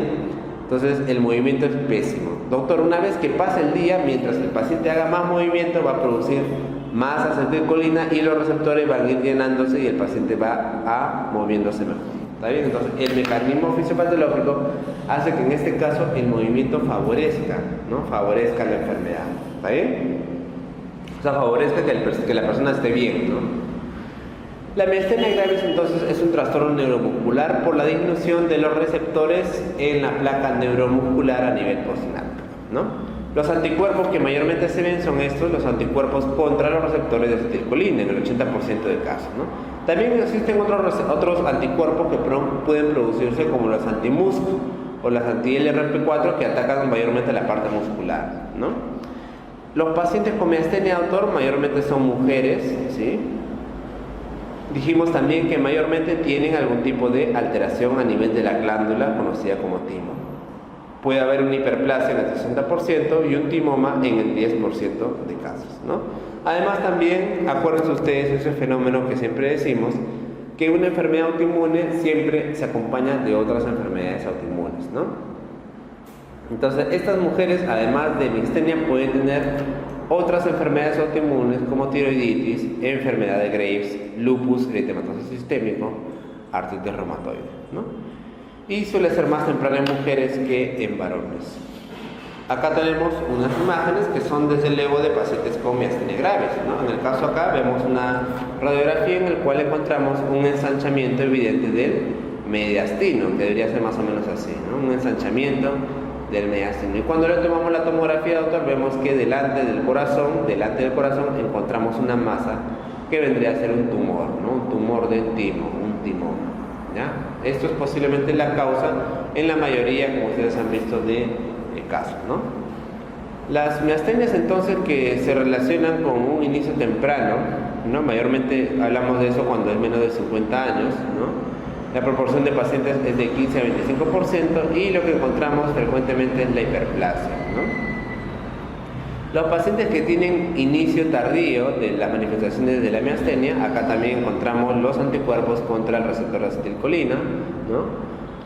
Anticuerpos adicionales es común en estos pacientes, mayores de 50 años suele presentarse y la proporción de pacientes es un poco más de 35 a 45%. Acá vemos también gran cantidad de pacientes que tienen atrofia común, ¿no? La atrofia del timo es común. Obviamente los pacientes que se van a beneficiar de una operación, de una timectomía, van a ser los pacientes que tengan algún tipo de problemas a nivel de timo, ¿no? Los pacientes que tienen timoma, acá vemos también, tienen un beneficio probado, más o menos constituye el 10% de pacientes, ¿no? Y la edad de inicio puede ser en cualquier momento, ¿no? Y otros subgrupos, como les digo, solamente tienen anticuerpos contra algunas estructuras musculares, como el anti-MUS y el anti-LRP4, y hay raros casos de pacientes que no tienen ningún tipo de anticuerpo, pero aún así hacen la clínica de la enfermedad, ¿no? Luego tenemos también a los pacientes que solamente hacen un compromiso ocular, y estos pacientes también son un porcentaje importante, aproximadamente 15%, y estos pacientes también son vistos en la consulta, ¿no? O sea, puede haber un paciente que tiene afectación de la miastenia solamente con debilidad y compromiso ocular, solamente compromiso ocular. Ahora vamos a ver unas imágenes muy bonitas de lo que es la clínica, ¿sí? Acá, por ejemplo, vemos, ¿no?, lo que es el paciente con miastenia. Mira tú, se levanta muy bien y en el transcurso del día empieza a tener el cansancio y la debilidad muscular. Los pacientes, como les decía, el compromiso principal va a ser a nivel central, ya no va a ser la debilidad distal, sino la debilidad proximal. Lo más frecuente es que se afecte, como ustedes ven acá, los párpados, la boca y también lo que es el tronco, ¿ya? El tronco, los hombros y la cadera y los muslos. Esa es la parte, obviamente, digamos, proximal, ¿no? Más raramente va a tener, raramente ya en estadios avanzados, va a tener afectación distal. Y como ustedes ven, una de esas pruebas que podemos hacer, obviamente, es evaluar la fuerza del tronco, ¿no? Entonces nosotros le ponemos la mano acá al paciente, le pedimos que haga un grado de resistencia y el paciente no puede ejercerle, por lo tanto se va hacia atrás, ¿no? También tiene una debilidad muscular a nivel cervical. Obviamente otra cosa que vamos a decirle también al paciente, le vamos a decir, a ver, mira hacia arriba, entonces vamos a hacer que el paciente levante los párpados, y el paciente que tiene miastenia pues frecuentemente va a tener caída del párpado, ¿no? Eso es la ptosis, ¿no? A eso llamamos el signo ptosis, ¿no? Ptosis es la caída del párpado, ¿no?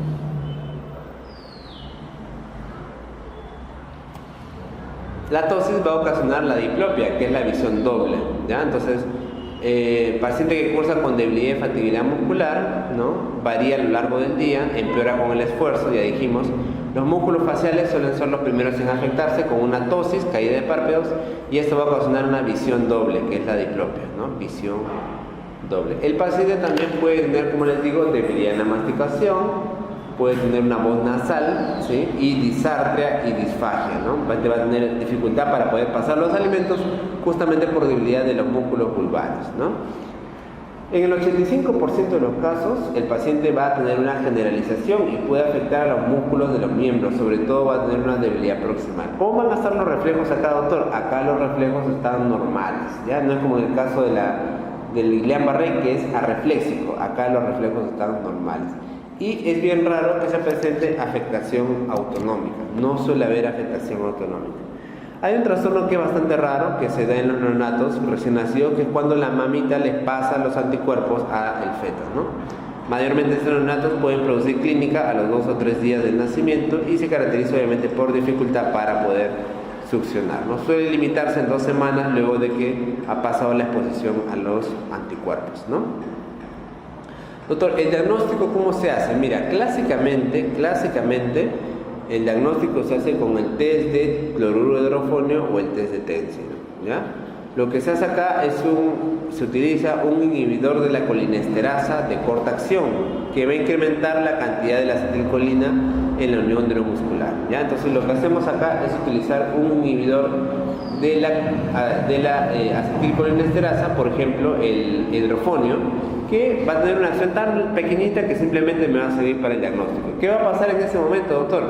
En ese momento que yo le voy a dar el hidrofonio, el paciente va a mejorar sus síntomas. ¿Por qué, doctor? Porque el paciente va a recibir un inhibidor de la colinesterasa, de la acetilcolinesterasa, que les dije bien claro que esta enzima degrada la acetilcolina. Por lo tanto, si yo inhibo esa enzima, voy a tener más disponibilidad de la acetilcolina. De esta manera la acetilcolina va a poder ejercer su función mejor y va al paciente a poder, en este caso, abrir mejor el ojo, ¿no? Entonces, ese es el resultado del test de hidrofonio. Luego de eso, obviamente, el paciente nuevamente va a tener la caída de párpado, ¿ya? Entonces, este es el test, digamos, ideal. Si el paciente sale positivo, responde adecuadamente al hidrofonio, también llamado tensilón, está hecho el diagnóstico, ¿no? También tenemos a nivel de electromiografía el test de estimulación repetitiva, el test del hielo. El hielo vendría a cumplir también la misma función, ¿no?, de inhibir a la acetilcolinesterasa y favorecer, ¿no?, la respuesta motora.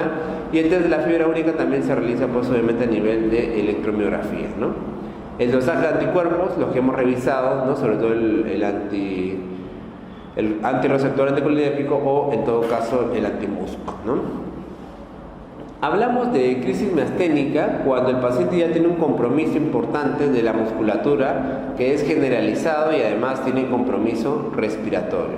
El paciente obviamente va a necesitar ventilación asistida. Entonces, el paciente con miastenia también puede, como el Guillain-Barré, tener una debilidad muscular de los músculos respiratorios tan intensa que necesita ventilación mecánica, ¿no? Generalmente este paciente puede tener algún tipo, digamos, de exacerbantes que empeoren el cuadro de la miastenia, ¿no? Entonces acá tenemos una listita, miren ustedes, acá tenemos una lista de qué fármacos pueden exacerbar la crisis de la miastenia, ¿no? O sea, un paciente con miastenia idealmente no debe tomar estos fármacos, ¿no? Por eso cuando vemos pacientes con miastenia, los doctores casi siempre le damos una lista de medicamentos que no pueden tomar porque empeorarían la miastenia, ¿no? Entre los inmunosupresores, por ejemplo, tenemos los corticoides. Entre los antibióticos tenemos a los aminoglicósidos, a la ciprofloxacina, a la clindamicina y a los macrólidos, ¿no? En los antiarrítmicos, el uso de procainamida y quinidina. En los antihipertensivos, los beta bloqueadores y los calcio antagonistas pueden empeorar la miastenia grave. Y desde luego medicamentos que, pues, bloqueen la función neuromuscular, ¿no? O sea, los bloqueadores musculares como la succinilcolina, obviamente la toxina botulinica, van a empeorar el cuadro, ¿no? Algunos medicamentos psiquiátricos como la fenitoína, el litio, por ejemplo, pueden empeorar lo que es la miastenia, ¿ya? Entonces, mayormente los pacientes con miastenia son pacientes tranquilos, que se ven en consultorio, que toman sus fármacos y totalmente tranquilazos, ¿ya? Sin embargo, si nosotros tenemos algunos factores que pueden exacerbar, ahí recién podemos llevarlos a una crisis miasténica y el paciente ya va a tener que ser evaluado, digamos, en hospitalización, ¿no? El tratamiento de la crisis miasténica sería el uso de plasmaferes, ¿no? El tratamiento sería el uso de la plasmaferes, ¿no? Normalmente el tratamiento de la miastenia gravis se hace con fármacos anticolinesterásicos, ¿ya? Con fármacos anticolinesterásicos. ¿Cuáles son estos? Obviamente los inhibidores de la acetilcolinesterasa, ¿no? De la acetilcolinesterasa. ¿Cuáles son estos? Mayormente tenemos a lo que es la periostigmina o a la neostigmina, ¿ya? La periostigmina, lo que van a hacer ellos, como les digo, van a hacer eventos procolinérgicos, van a favorecer lo que es la transmisión. Y obviamente me voy a esperar, ¿no? Posibles reacciones adversas, pues obviamente las reacciones que causan los colinérgicos, ¿no? Por ejemplo, el paciente puede tener efectos muscarínicos, puede tener salivación, puede tener náuseas o puede tener diarreas, ¿ya? Entonces son fenómenos que me puedo esperar cuando yo voy a una sobredosis, ¿no? En el caso de los corticoides o inmunosupresores se pueden utilizar también cuando los anticolinesterácicos no consiguen controlar la clínica, ¿no? Los corticoides entonces se pueden usar aunque a baja dosis y puedo utilizar también inmunosupresores, ¿no? La timectomía está indicada en todos los pacientes con timoma y en la forma generalizada en pacientes entre la pubertad y los 55 años. O sea, si un paciente tiene miastenia generalizada y tiene entre 15 y 55 años, yo le voy a ofrecer también la timectomía a pesar de que quizás no tenga timoma, ¿no? Y simplemente sea una hiperplasia de timo.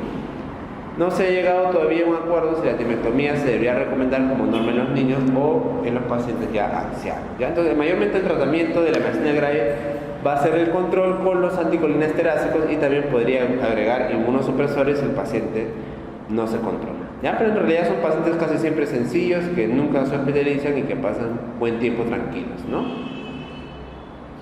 El síndrome de Lamberito, dijimos que el problema aquí no es un problema postsináptico, sino es un problema presináptico, ¿no? El problema es de la unión neuromuscular producida por autoanticuerpos contra canales de calcio dependientes de voltaje, ¿no? Lo que va a estar acá alterada va a ser la liberación de acetilcolina. La debilidad muscular se va a dar mayormente en los miembros superiores e inferiores, va a ser de predominio proximal, pero escasa afectación de la musculatura vulvar, ¿no? Aunque sí puede aparecer la tosis clásica en un 50-70%. Ya les he dicho que en estos pacientes hay mejoría de la debilidad mientras más ejercicios hagan, ¿no?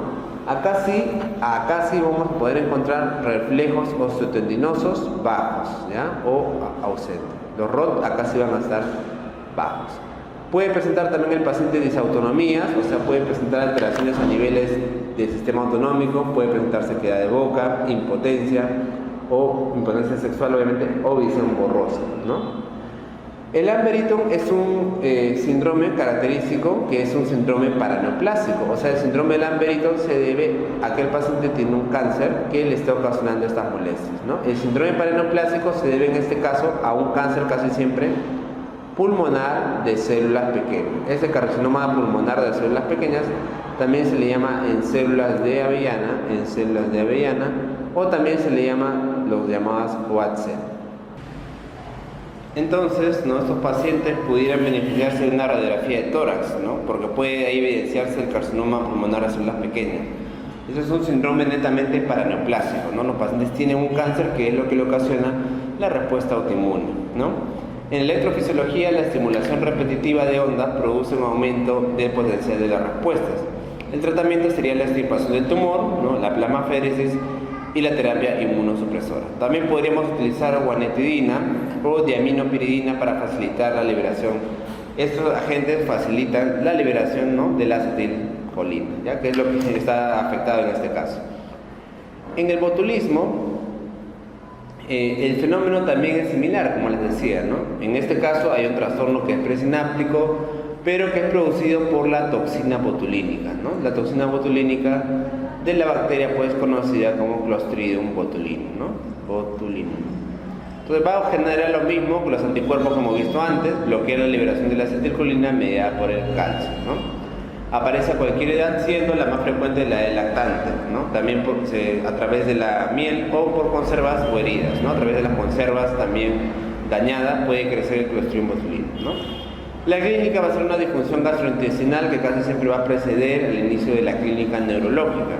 El paciente puede tener una disfunción vulvar, que es a partir de las 12 a 48 horas tras la ingestión del alimento, ¿no?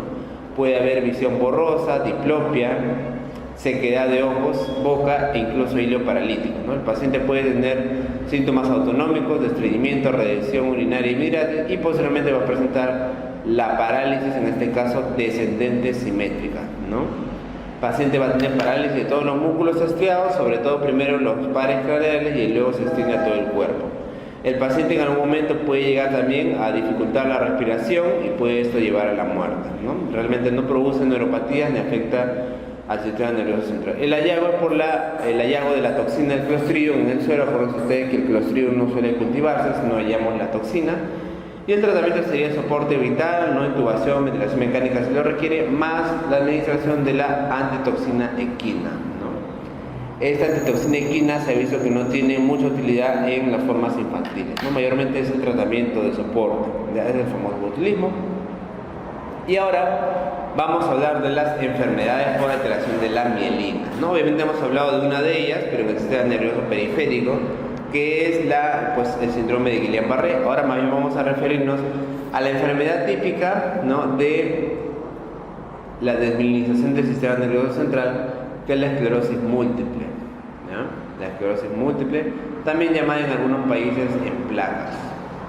El asunto con la esclerosis múltiple, desde luego, es que no se sabe bien cuál es la causa exacta, ¿no? Se ha visto que hay factores de riesgo, por ejemplo, el sexo femenino, incluso nacimiento en el mes de mayo o en regiones de altitudes altas, ¿no? Eso tiene que ver más que todo con problemas respiratorios, ¿no?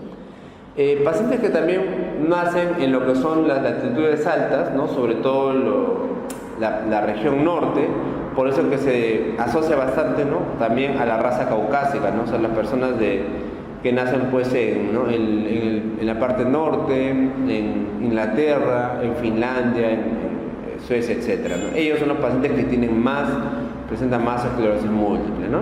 Obviamente factores también genéticos, y a través de los factores dinámicos se ha visto cierta relación con el virus de Epstein-Barr, ¿no? Desde luego no es algo causal específico. El fumar también se ha relacionado con probable, ¿no?, de fisiopatología. El déficit de vitamina D, que desde luego también es menor pues en las latitudes altas, ¿no?, donde llega menos el sol, ¿no? O sea, hay más frío, temporadas más de invierno, y ahí pues obviamente hay deficiencia de vitamina D, ¿no? Y residente de las latitudes altas, ¿no?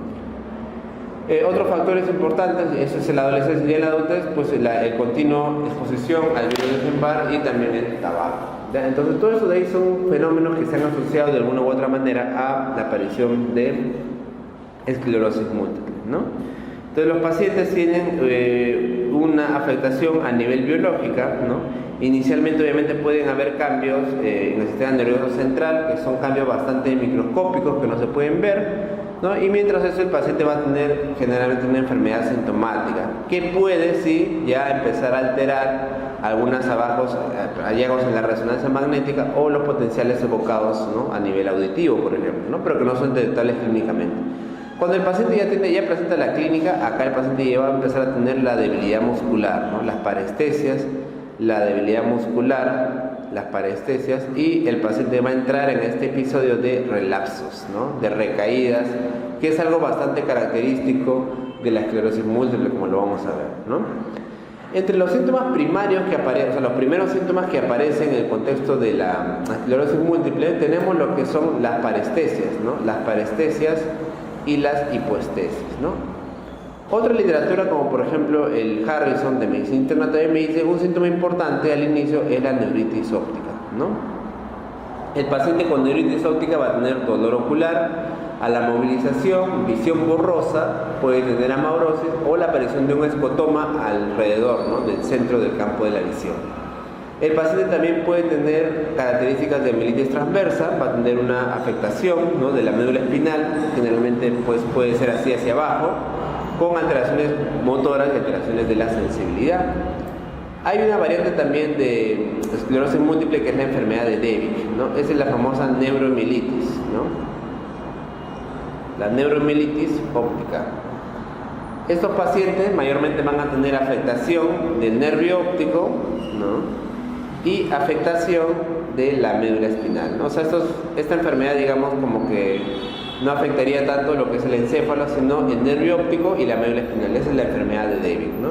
Y la tríada de Charcot es una tríada que se ve obviamente en la esclerosis múltiple y consiste en la aparición de ataxia, en la aparición de disartria, o sea, dificultad para hablar, y el paciente también puede tener acá nistagmus, ¿no? Nistagmus. Es una tríada. Esa es la tríada de Charcot, no se confundan con hay otra tríada de Charcot que es de la colangitis, ¿no? Esa es la tríada de Charcot de la esclerosis múltiple, ¿no? Luego también tenemos la aparición de crisis convulsivas en un porcentaje bajísimo, el signo de Dermit, ¿no?, que consiste en el signo que tú sientes acá como si fuera un latigazo de electricidad, ¿sí?, al mover la columna, y eso se da por un compromiso cervical, signo de Dermit. Y desde luego lo más importante en estos pacientes, ¿no?, al final quizás son los síntomas motores, ¿no? Estos pacientes son pacientes casi siempre jóvenes, ¿no? Que van a empezar con el problema de la desmilinización central y van a terminar obviamente en su enfermedad postrados en cama. O sea, son pacientes que van a tener invalidez, ¿no? Por eso se dice que es la segunda causa de invalidez en jóvenes, ¿no? Por el momento de la edad joven, luego de los accidentes, ¿ya? Entonces la esclerosis múltiple es una enfermedad en realidad bastante, digamos, trágica, ¿no? El paciente joven empieza con poco a poco las apariciones de las lesiones y poco a poco va postrándose, puede perder el habla, puede perder la capacidad de moverse, de controlar los esfínteres y en realidad se vuelve un paciente bastante dependiente. Ahora vamos a ver un poco la oftalmoplegia internuclear.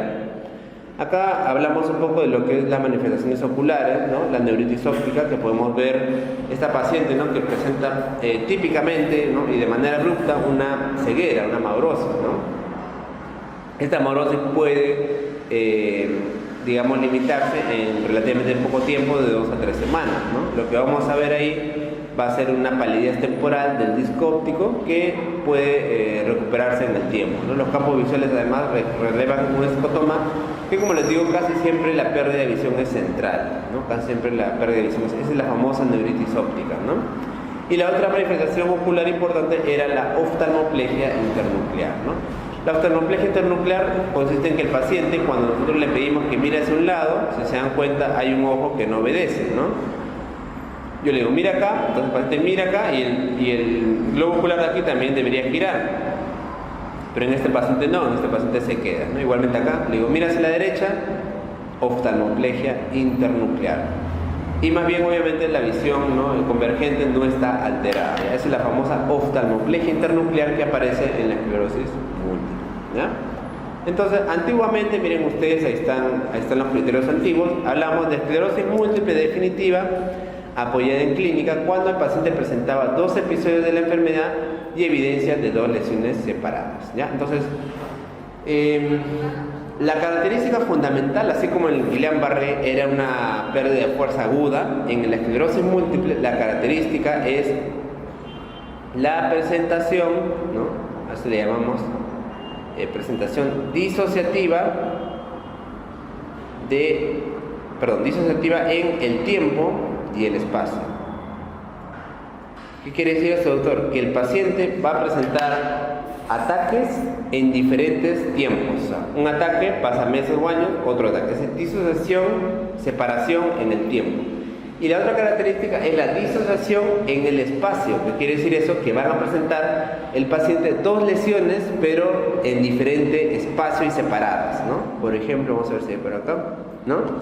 Por ejemplo, este paciente tiene una lesión aquí y tiene una lesión por acá. O sea, esa es una lesión que son totalmente disociadas. Puede aparecer una lesión por acá, puede aparecer una lesión en la médula y puede aparecer otra por acá. Entonces, son lesiones que son totalmente separadas.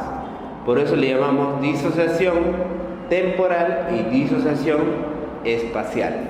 Entonces, una esclerosis múltiple definitiva apoyada en la clínica, ahí está, es 2 episodios de la enfermedad y evidencia de 2 lesiones separadas. La esclerosis múltiple definitiva, que está apoyada en el laboratorio, va a ser un paciente que tiene igual 2 episodios y evidencia clínico para clínico en la lesión, más presencia de bandas oligoclonales en el líquido cefalorraquídeo o inmunoglobulina G en el líquido cefalorraquídeo, ¿no?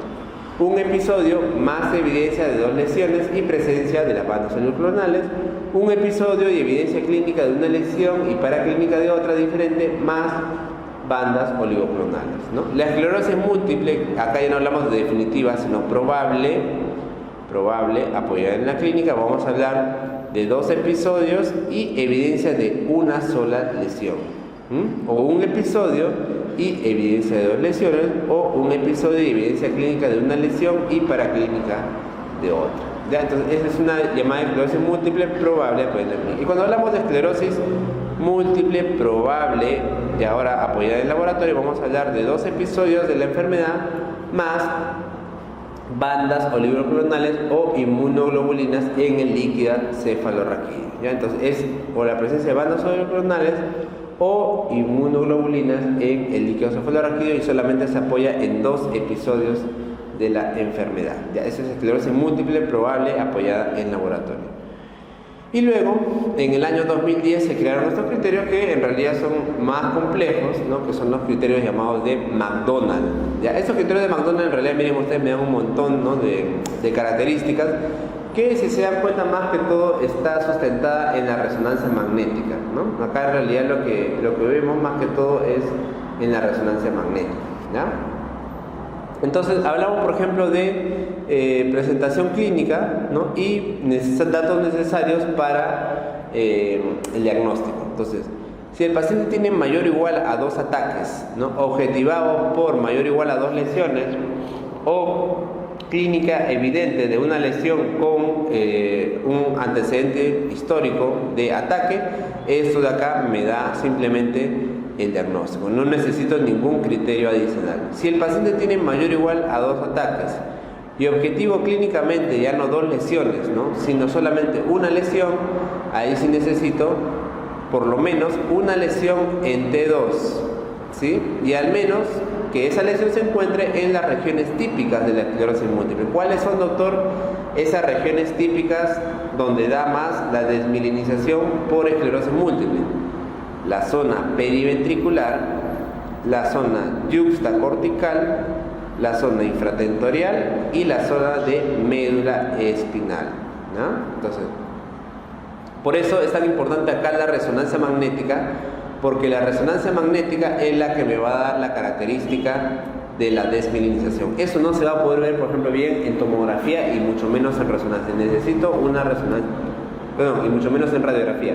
Necesito una resonancia magnética, ¿ya? Entonces, en la resonancia magnética, por ejemplo, una zona importante es la zona periventricular. Esta es la zona llamada periventricular. El paciente tiene que tener 2 lesiones en estas zonas, ¿no?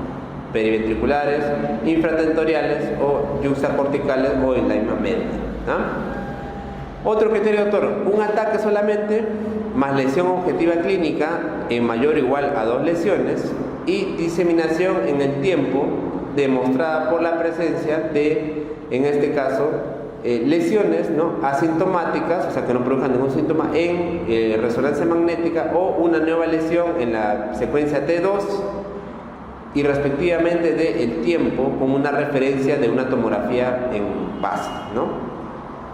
O en todo caso esperamos un segundo ataque clínico, ¿ya? Entonces, si solamente tiene un ataque, doctor, y solamente se le objetiva mayor o igual a 2 lesiones objetivas clínicas, necesitamos también lesiones diseminadas en el tiempo, aunque no tengan una sintomatología específica, ¿ya? Si el paciente tiene solamente un ataque, solamente tiene una lesión objetivable clínicamente, solamente una, ¿qué más necesitaríamos?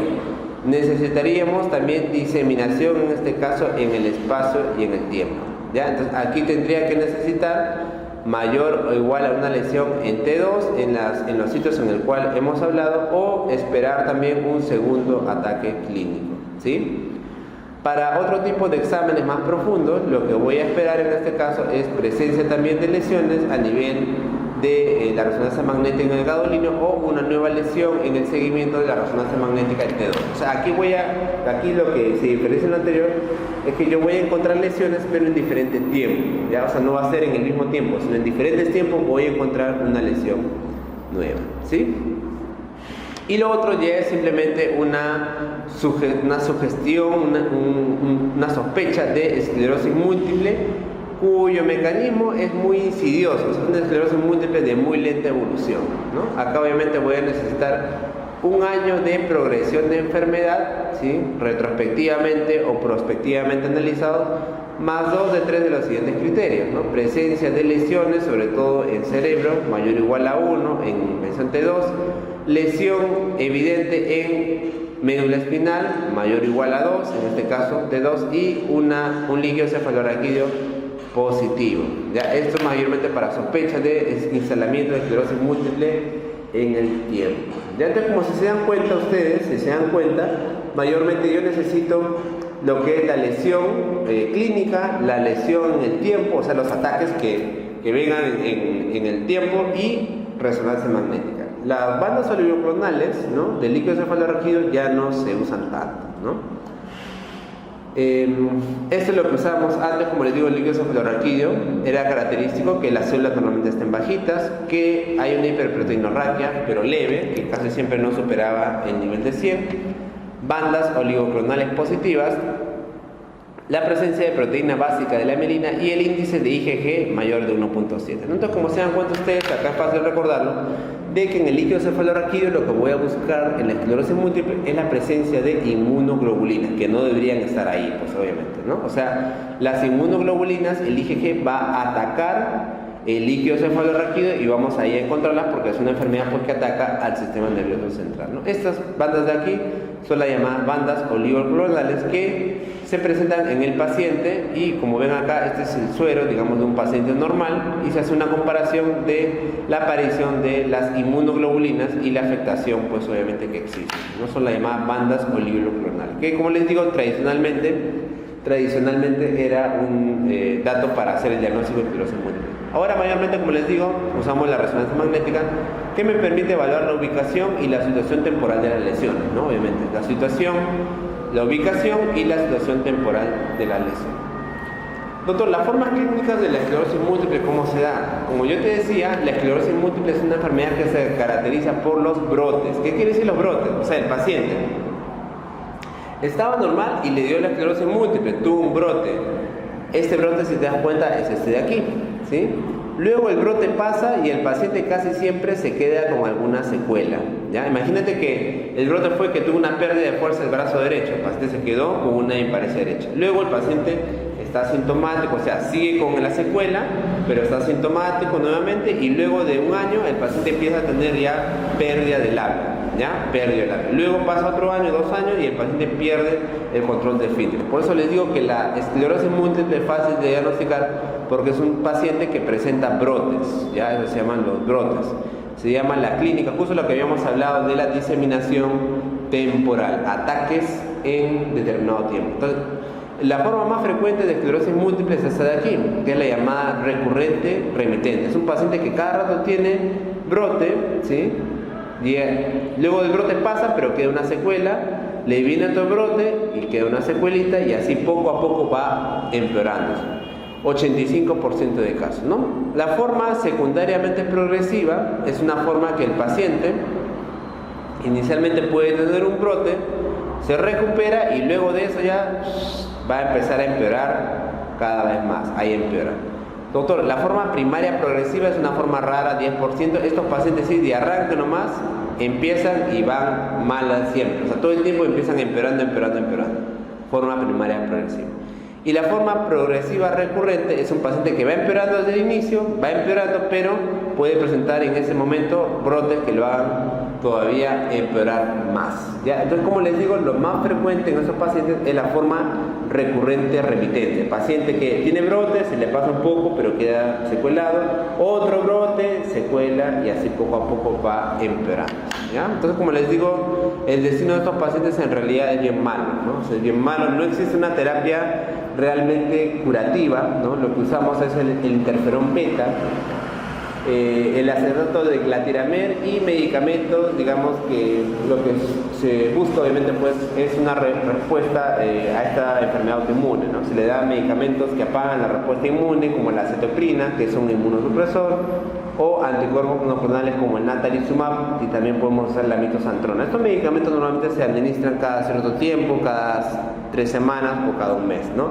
La acetoprina se puede tomar, digamos, de manera diaria. Entonces, en realidad, el mecanismo inmune es importante, le damos tratamiento justamente para bajar esa respuesta autoinmune, pero la respuesta en realidad de esclerosis múltiple no es demasiado evidente, ¿ya? En cuanto a los tumores del sistema nervioso central, tenemos que hablar que aquí, digamos, existe una preferencia de los tumores por ser de tipo metastásicos, ¿ya? Si nos preguntaran cuáles son los tumores más frecuentes del sistema nervioso, son los tumores metastásicos. Quiere decir que no son los tumores que se originan en el cerebro, ni en el encéfalo, ni en el tronco, sino se originan en otros órganos y se expanden hacia el cerebro. O sea, lo más frecuente es que un tumor, por ejemplo, de pulmón, se expanda y llegue al cerebro. Ese tejido de tumor que está en el cerebro es un tejido de tumor pulmonar, ¿Ya? Entonces, como ustedes ven, el más frecuente es el del pulmón, 50%, más frecuentemente los de tipo no microcíticos, ¿no? El factor de riesgo para que este pulmón haga metástasis generalmente es un paciente joven, que el tumor de pulmón sea de gran tamaño, que haya invasión gangliolinfática o que haya involucro de ganglios del hilo pulmonar, o sea, que van hacia la circulación. El otro tumor importantísimo luego del pulmón es el tumor de mama, ¿no? En las mujeres, obviamente. 15-30%, pero es un conjunto bastante importante. La mutación conocidísima de BRCA1 es un factor de riesgo. Que sean mujeres jóvenes o que haya la presencia de cáncer de mama triple negativo, ¿no? Triple negativo me refiero a hormonal. El otro tumor importante es el melanoma, 6 al 7%, y obviamente va a haber más riesgo si el melanoma está en el cuello, en la cabeza, y obviamente hay invasión leptomeningia. Ahora, tengo que decirles que el tumor que más se va hacia el cerebro es el melanoma. Ese es el tumor que más frecuentemente da metástasis al sistema nervioso. ¿Por qué no está en primer lugar? Porque obviamente su cantidad, su prevalencia en la población es baja, ¿ya? Entonces, si el melanoma, digamos, fuera igual de frecuente que el pulmón, daría más casos de metástasis cerebral, porque es más fácil que el melanoma se vaya al cerebro. El melanoma es un tumor que le gusta irse al cerebro, ¿ya? Pero como el melanoma en casos bruto, en total es poco, entonces tiene el tercer lugar. Pero en general el pulmón es el que más casos tiene y por lo tanto más metástasis da al cerebro. ¿Está bien? Luego también tenemos el tumor renal, el gastrointestinal, el tumor de colon y otros más. Ahora, la clasificación de los tumores en realidad es variadísima. Como ustedes pueden ver, hay un montón de tumores, sería imposible hablar en tan poco tiempo de eso. Simplemente quiero que recuerden algunos datos importantes, ¿ya? La OMS es la que hizo la clasificación que todo el mundo utiliza, ¿ya? Es una clasificación adaptada de la OMS del 2016, y acá lo que hablamos es de tumores mayormente, por ejemplo, según la célula a la cual está implicada. Los tumores difusos, astrocíticos y oligodendrogliales, ¿no? Acá tenemos lo que es el astrocitoma difuso, el astrocitoma anaplásico, y tenemos al glioblastoma, ¿ya? El glioblastoma, no sé si por acá está. El glioblastoma viene a ser una variante maligna de lo que es el astrocitoma, ¿ya? El glioblastoma es un tipo de astrocitoma, pero es un astrocitoma maligno. Aparte tenemos el oligodendroglioma, también tenemos tumores astrocíticos como el astrocitoma pilocítico, tumores de la parte ependimaria, ¿no? Como el ependimoma, tumores del plexo coroideo que se encuentran, ya saben ustedes, ¿no? Dentro de los ventrículos, tumores de la región pineal, ¿no? Los pineoblastomas, por ejemplo, tumores embrionarios, eso más lo que todo lo vemos en niños, como el meduloblastoma, ¿no? Y el neuroblastoma, tumores de los nervios craneales, por ejemplo, el schwannoma, es un tumor de nervio craneal, el schwannoma y los neurofibromas. Otro tumor importantísimo es el meningioma, es uno de los más frecuentes, ¿ya? Los meningiomas que obviamente se originan en la meninge y son bastante periféricos, ¿no? Y luego ya vienen los tumores tipo linfomas que también podrían invadir el sistema nervioso central, los tumores de células germinales y los tumores de la región celular, ¿ya? Y los tumores metastásicos acá están, pero ya te he dicho que los tumores metastásicos en realidad son más frecuentes que los tumores que se originan en el sistema nervioso central, ¿no? Doctor, ¿cómo me doy cuenta de un tumor? Obviamente lo más frecuente, la sintomatología más frecuente es el dolor de cabeza, ¿ya? Cefalea. También el tumor puede ocasionar convulsiones, ¿sí? Por eso le decía, cuando la cefalea se acompaña de otras cosas, tenemos que pensar en algo malo, ¿no? El paciente que viene con cefalea, pero además ha convulsionado, pues no se trata seguro de una migraña, seguro se trata de un tumor cerebral, ¿no? Paciente que tenga alteración de la memoria, cambios cognitivos. Si el paciente tiene déficit motor, también, ¿no? O sea, paciente que tiene tumor cerebral, casi siempre también puede ocasionar, si está en el cerebro, ocasionar déficit motor, que el paciente deje de poder mover una extremidad. Entonces, déficit motor también, ok, cefalea más déficit motor, tengo que buscar algo arriba, no vaya a ser un cáncer, ¿no? Paciente que no puede hablar bien, paciente que ha tenido un cambio en la personalidad, ¿no? Era un paciente tranquilo, que hablaba bien y de pronto empieza a gritar, a hablar incoherencias o a insultar. Además tiene cefalea, puede ser un tumor cerebral, ¿no? Tiene pérdida de la visión, no puede ver bien, también pensar en eso, ¿no? Náuseas y vómitos y desde luego el papiledema también, ¿no? Ese es un apartado en general de qué es lo que se debe realizar más que todo el tratamiento en los tumores. Ya vamos a profundizar esto un poquito más adelante, ¿ya? Entonces, acá como les decía, esa es la clasificación de la OMS que hemos revisado. Y acá lo que aparece es el grado de compromiso, ¿no? Obviamente un tumor grado 4 quiere decir que es un tumor recontra avanzado, ¿no? Si hablamos de un astrocitoma pilocítico, por ejemplo, grado 1 quiere decir que es un tumor benigno, ¿no? Que normalmente no es maligno, no va a causar grandes problemas, ¿ya?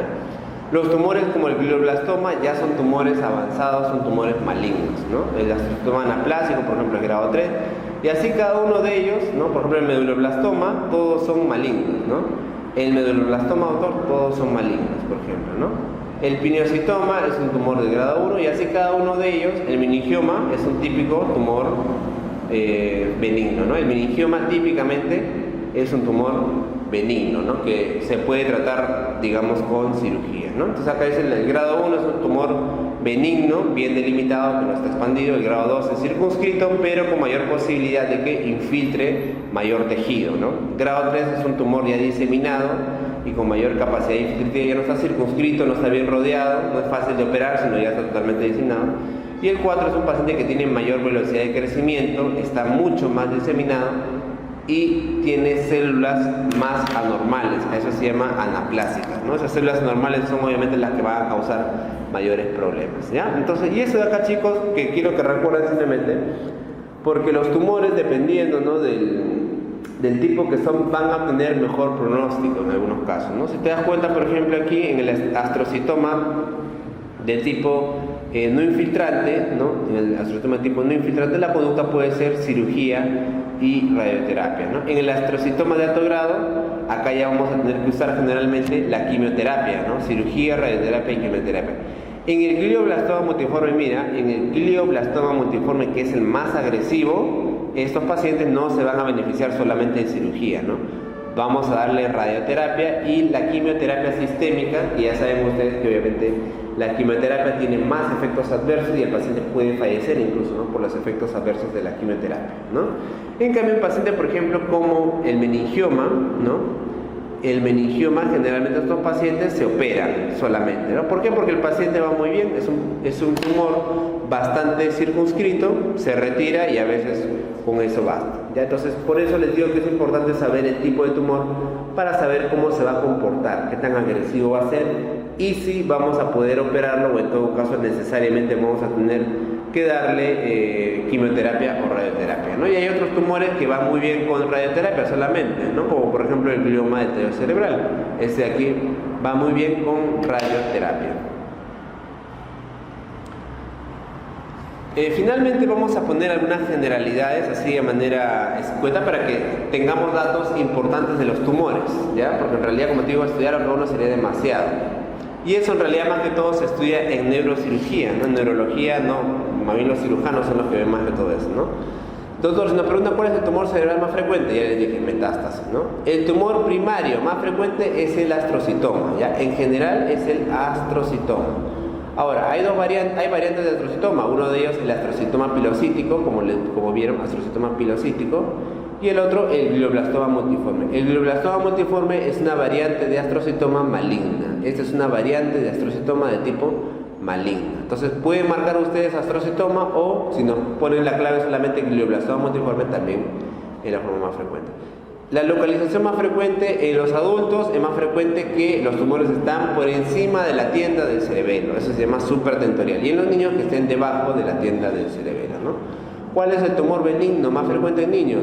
Astrocitoma quístico del cerebelo. ¿Cuál es el tumor maligno más frecuente en los niños? Hablamos del medulloblastoma. ¿Cuál es el tumor que está supratentorial, o sea, algo atípico, ¿no? En niños. ¿Cuál es el tumor supratentorial más frecuente en niños? El cráneo faringio, ¿no? En el adulto, ¿qué es lo más frecuente? Dijimos metástasis. Ya, luego de la metástasis, ¿qué sigue? Glioblastoma multiforme, meningioma, astrocitoma. Ahora, como les decía, el meningioma en algunas series, ¿ya? El meningioma en algunas series es más frecuente que el glioblastoma, ¿ya? Sin embargo, tradicionalmente y siempre vamos a considerar al glioblastoma multiforme más frecuente. Pero en algunos países, en algunas series se ha visto que el meningioma ahora está más frecuente, ¿ya? En varones más frecuentes gliomas y en las mujeres sí, los meningiomas, ¿ya? ¿Cuál es el tumor que más frecuentemente debuta con hipertensión intracraneal? O sea, el paciente que viene por dolor de cabeza, vómitos, dolor de cabeza terrible, el medulloblastoma. ¿Cuál es el tumor que ocasiona más convulsiones? O sea, que le gusta más convulsionar. ¿Qué tumor? Preguntaron por ahí, oligodendroglioma. Ese tumor es el que más convulsiona, el oligodendroglioma. Si yo encuentro un tumor y tiene dentro calcio, o sea, como material, digamos, ¿no?, de calcio hueso, hace una densidad de hueso, ¿qué puede ser? Tumores con calcificaciones. El craneofaringioma, oligodendroglioma o meningioma, ¿ya? Este contiene los llamados cuerpos de Samoma, ¿no? ¿Y cuáles son los tumores, doctores, que tienden a sangrar más? O sea, que crecen y luego pueden producir sangrados. El glioblastoma multiforme, lamentablemente, uno de los más frecuentes, el medulloblastoma, el oligodendroglioma y el adenoma hipofisial. Ya, esto es lo mismo en realidad, ¿no? Los tumores supratentoriales están por encima de la tienda del cerebelo, los meningiomas, los metástasis y el glioblastoma multiforme. O sea, acá son obviamente los más frecuentes del adulto, ¿no? Los tumores de la línea media, adenoma hipofisiario es bastante frecuente, esto es frecuente, ¿sí? El adenoma hipofisiario, tú sabes, te da el síndrome del quiasma óptico, ¿no? La hipófisis justamente crece en la silla turca, donde está el quiasma óptico, que controla la visión del cuerpo. Cuando hay un problema acá, puede presentarse la famosa hemianopsia heterónima bitemporal. Acá se puede presentar la hemianopsia heterónima bitemporal. Otro tumor importante que está en la línea media es el craneofaringioma, ¿ya? Y en los infratentoriales hablamos que es más frecuente en los niñitos, está el asterostoma cerebeloso, el medulloblastoma, el ependimoma, y en los adultos el más frecuente es el neurinoma del acústico, pero ya les he dicho que eso de acá no, en adultos no son tan frecuentes como los supratentoriales, ¿no? El neurinoma del acústico, tumores metastásicos y también incluso el meningioma. Muy bien, esta es una imagen, por ejemplo, de glioblastoma multiforme. Miren ustedes cómo su ubicación generalmente es una ubicación central, y vemos en la tomografía que este glioblastoma multiforme tiene un halo, obviamente hipercaptante, que está relacionado bastante a los tumores, ¿no? Los tumores siempre, en contraste, captan un anillo así hiperdenso alrededor, ¿no? Eso es un glioblastoma multiforme que está desplazando un poco el cerebro en este caso, ¿no? Podemos ver. Este es un tumor metastásico, obviamente, ¿sí? Los tumores metastásicos frecuentemente son múltiples, ¿no? Mira, se da cuenta acá, hay uno, dos. Los implantes son múltiples. Mientras más múltiples sea, más difíciles de tratar, ¿no? Obviamente yo no voy a poder operar una metástasis que tenga, pues, un montón de lesiones, ¿no? Eso es inoperable. Entonces, acá lo que hacemos mayormente es la radioterapia, ¿no? La radioterapia. Solamente se hace cirugía si solamente tengo una lesión única y una lesión bastante bien delimitada, que es lo más raro. En realidad esto de acá no se ve tanto, ¿no? Los meningiomas, como dijimos, el meningioma es un tumor benigno, ¿sí? Mayormente de crecimiento lento, y como les dije, los meningiomas, lo bueno es que son bastante encapsulados. Al ser bastante encapsulados, pues son fácilmente operables, y encima que, como les digo, es bastante periférico, está en la periferia, en el borde, entonces es bastante abordable, ¿no? Es el segundo tumor más frecuente, derivan de las células de las granulaciones aracnoideas y generalmente son benignos, ¿no? Pueden invadir el cráneo, pero no suelen invadir tanto el cerebro, ¿no? Tienen tendencia a la calcificación en los cuerpos de Samoma, ¿no? Mayormente es mujeres entre la quinta y la sexta década de la vida. La localización suele ser parasagital, en convexidades cerebrales y en el ángulo pontocerebeloso. La clínica, dependiendo de la ubicación, puede dar obviamente hemiparesia, puede dar cefalea, ¿no? Y mayormente hablamos que son masas extraaxiales. Extraaxiales quiere decir que no están en el centro, ¿no? Obviamente están extraaxiales, ¿no? El tratamiento puede ser curativo siempre y cuando se logre una resección total, ¿no? El medulloblastoma, dijimos que es un tumor maligno que se da en niños, es un tumor neuroectodérmico, mayormente abarca a los niños de entre los 2 a los 10 años, ¿no? Mayormente puede comprometer el vértice cerebeloso e incluso puede invadir el tronco cerebral y el cuarto ventrículo, ¿no? Por eso obviamente estos pacientes tienen bastante mal pronóstico, ¿no? Pueden ocasionar también metástasis a distancia de manera rara, pero el mayor porcentaje se disemina por el espacio subaracnoideo o ventricular, ¿no? El tratamiento aquí es tratar de operarlo y darle una radioterapia. Esos tumores obviamente les dije que eran malignos, ¿no? Muy bien, esto ha sido todo por neurología y nos vemos en otra ocasión. Gracias.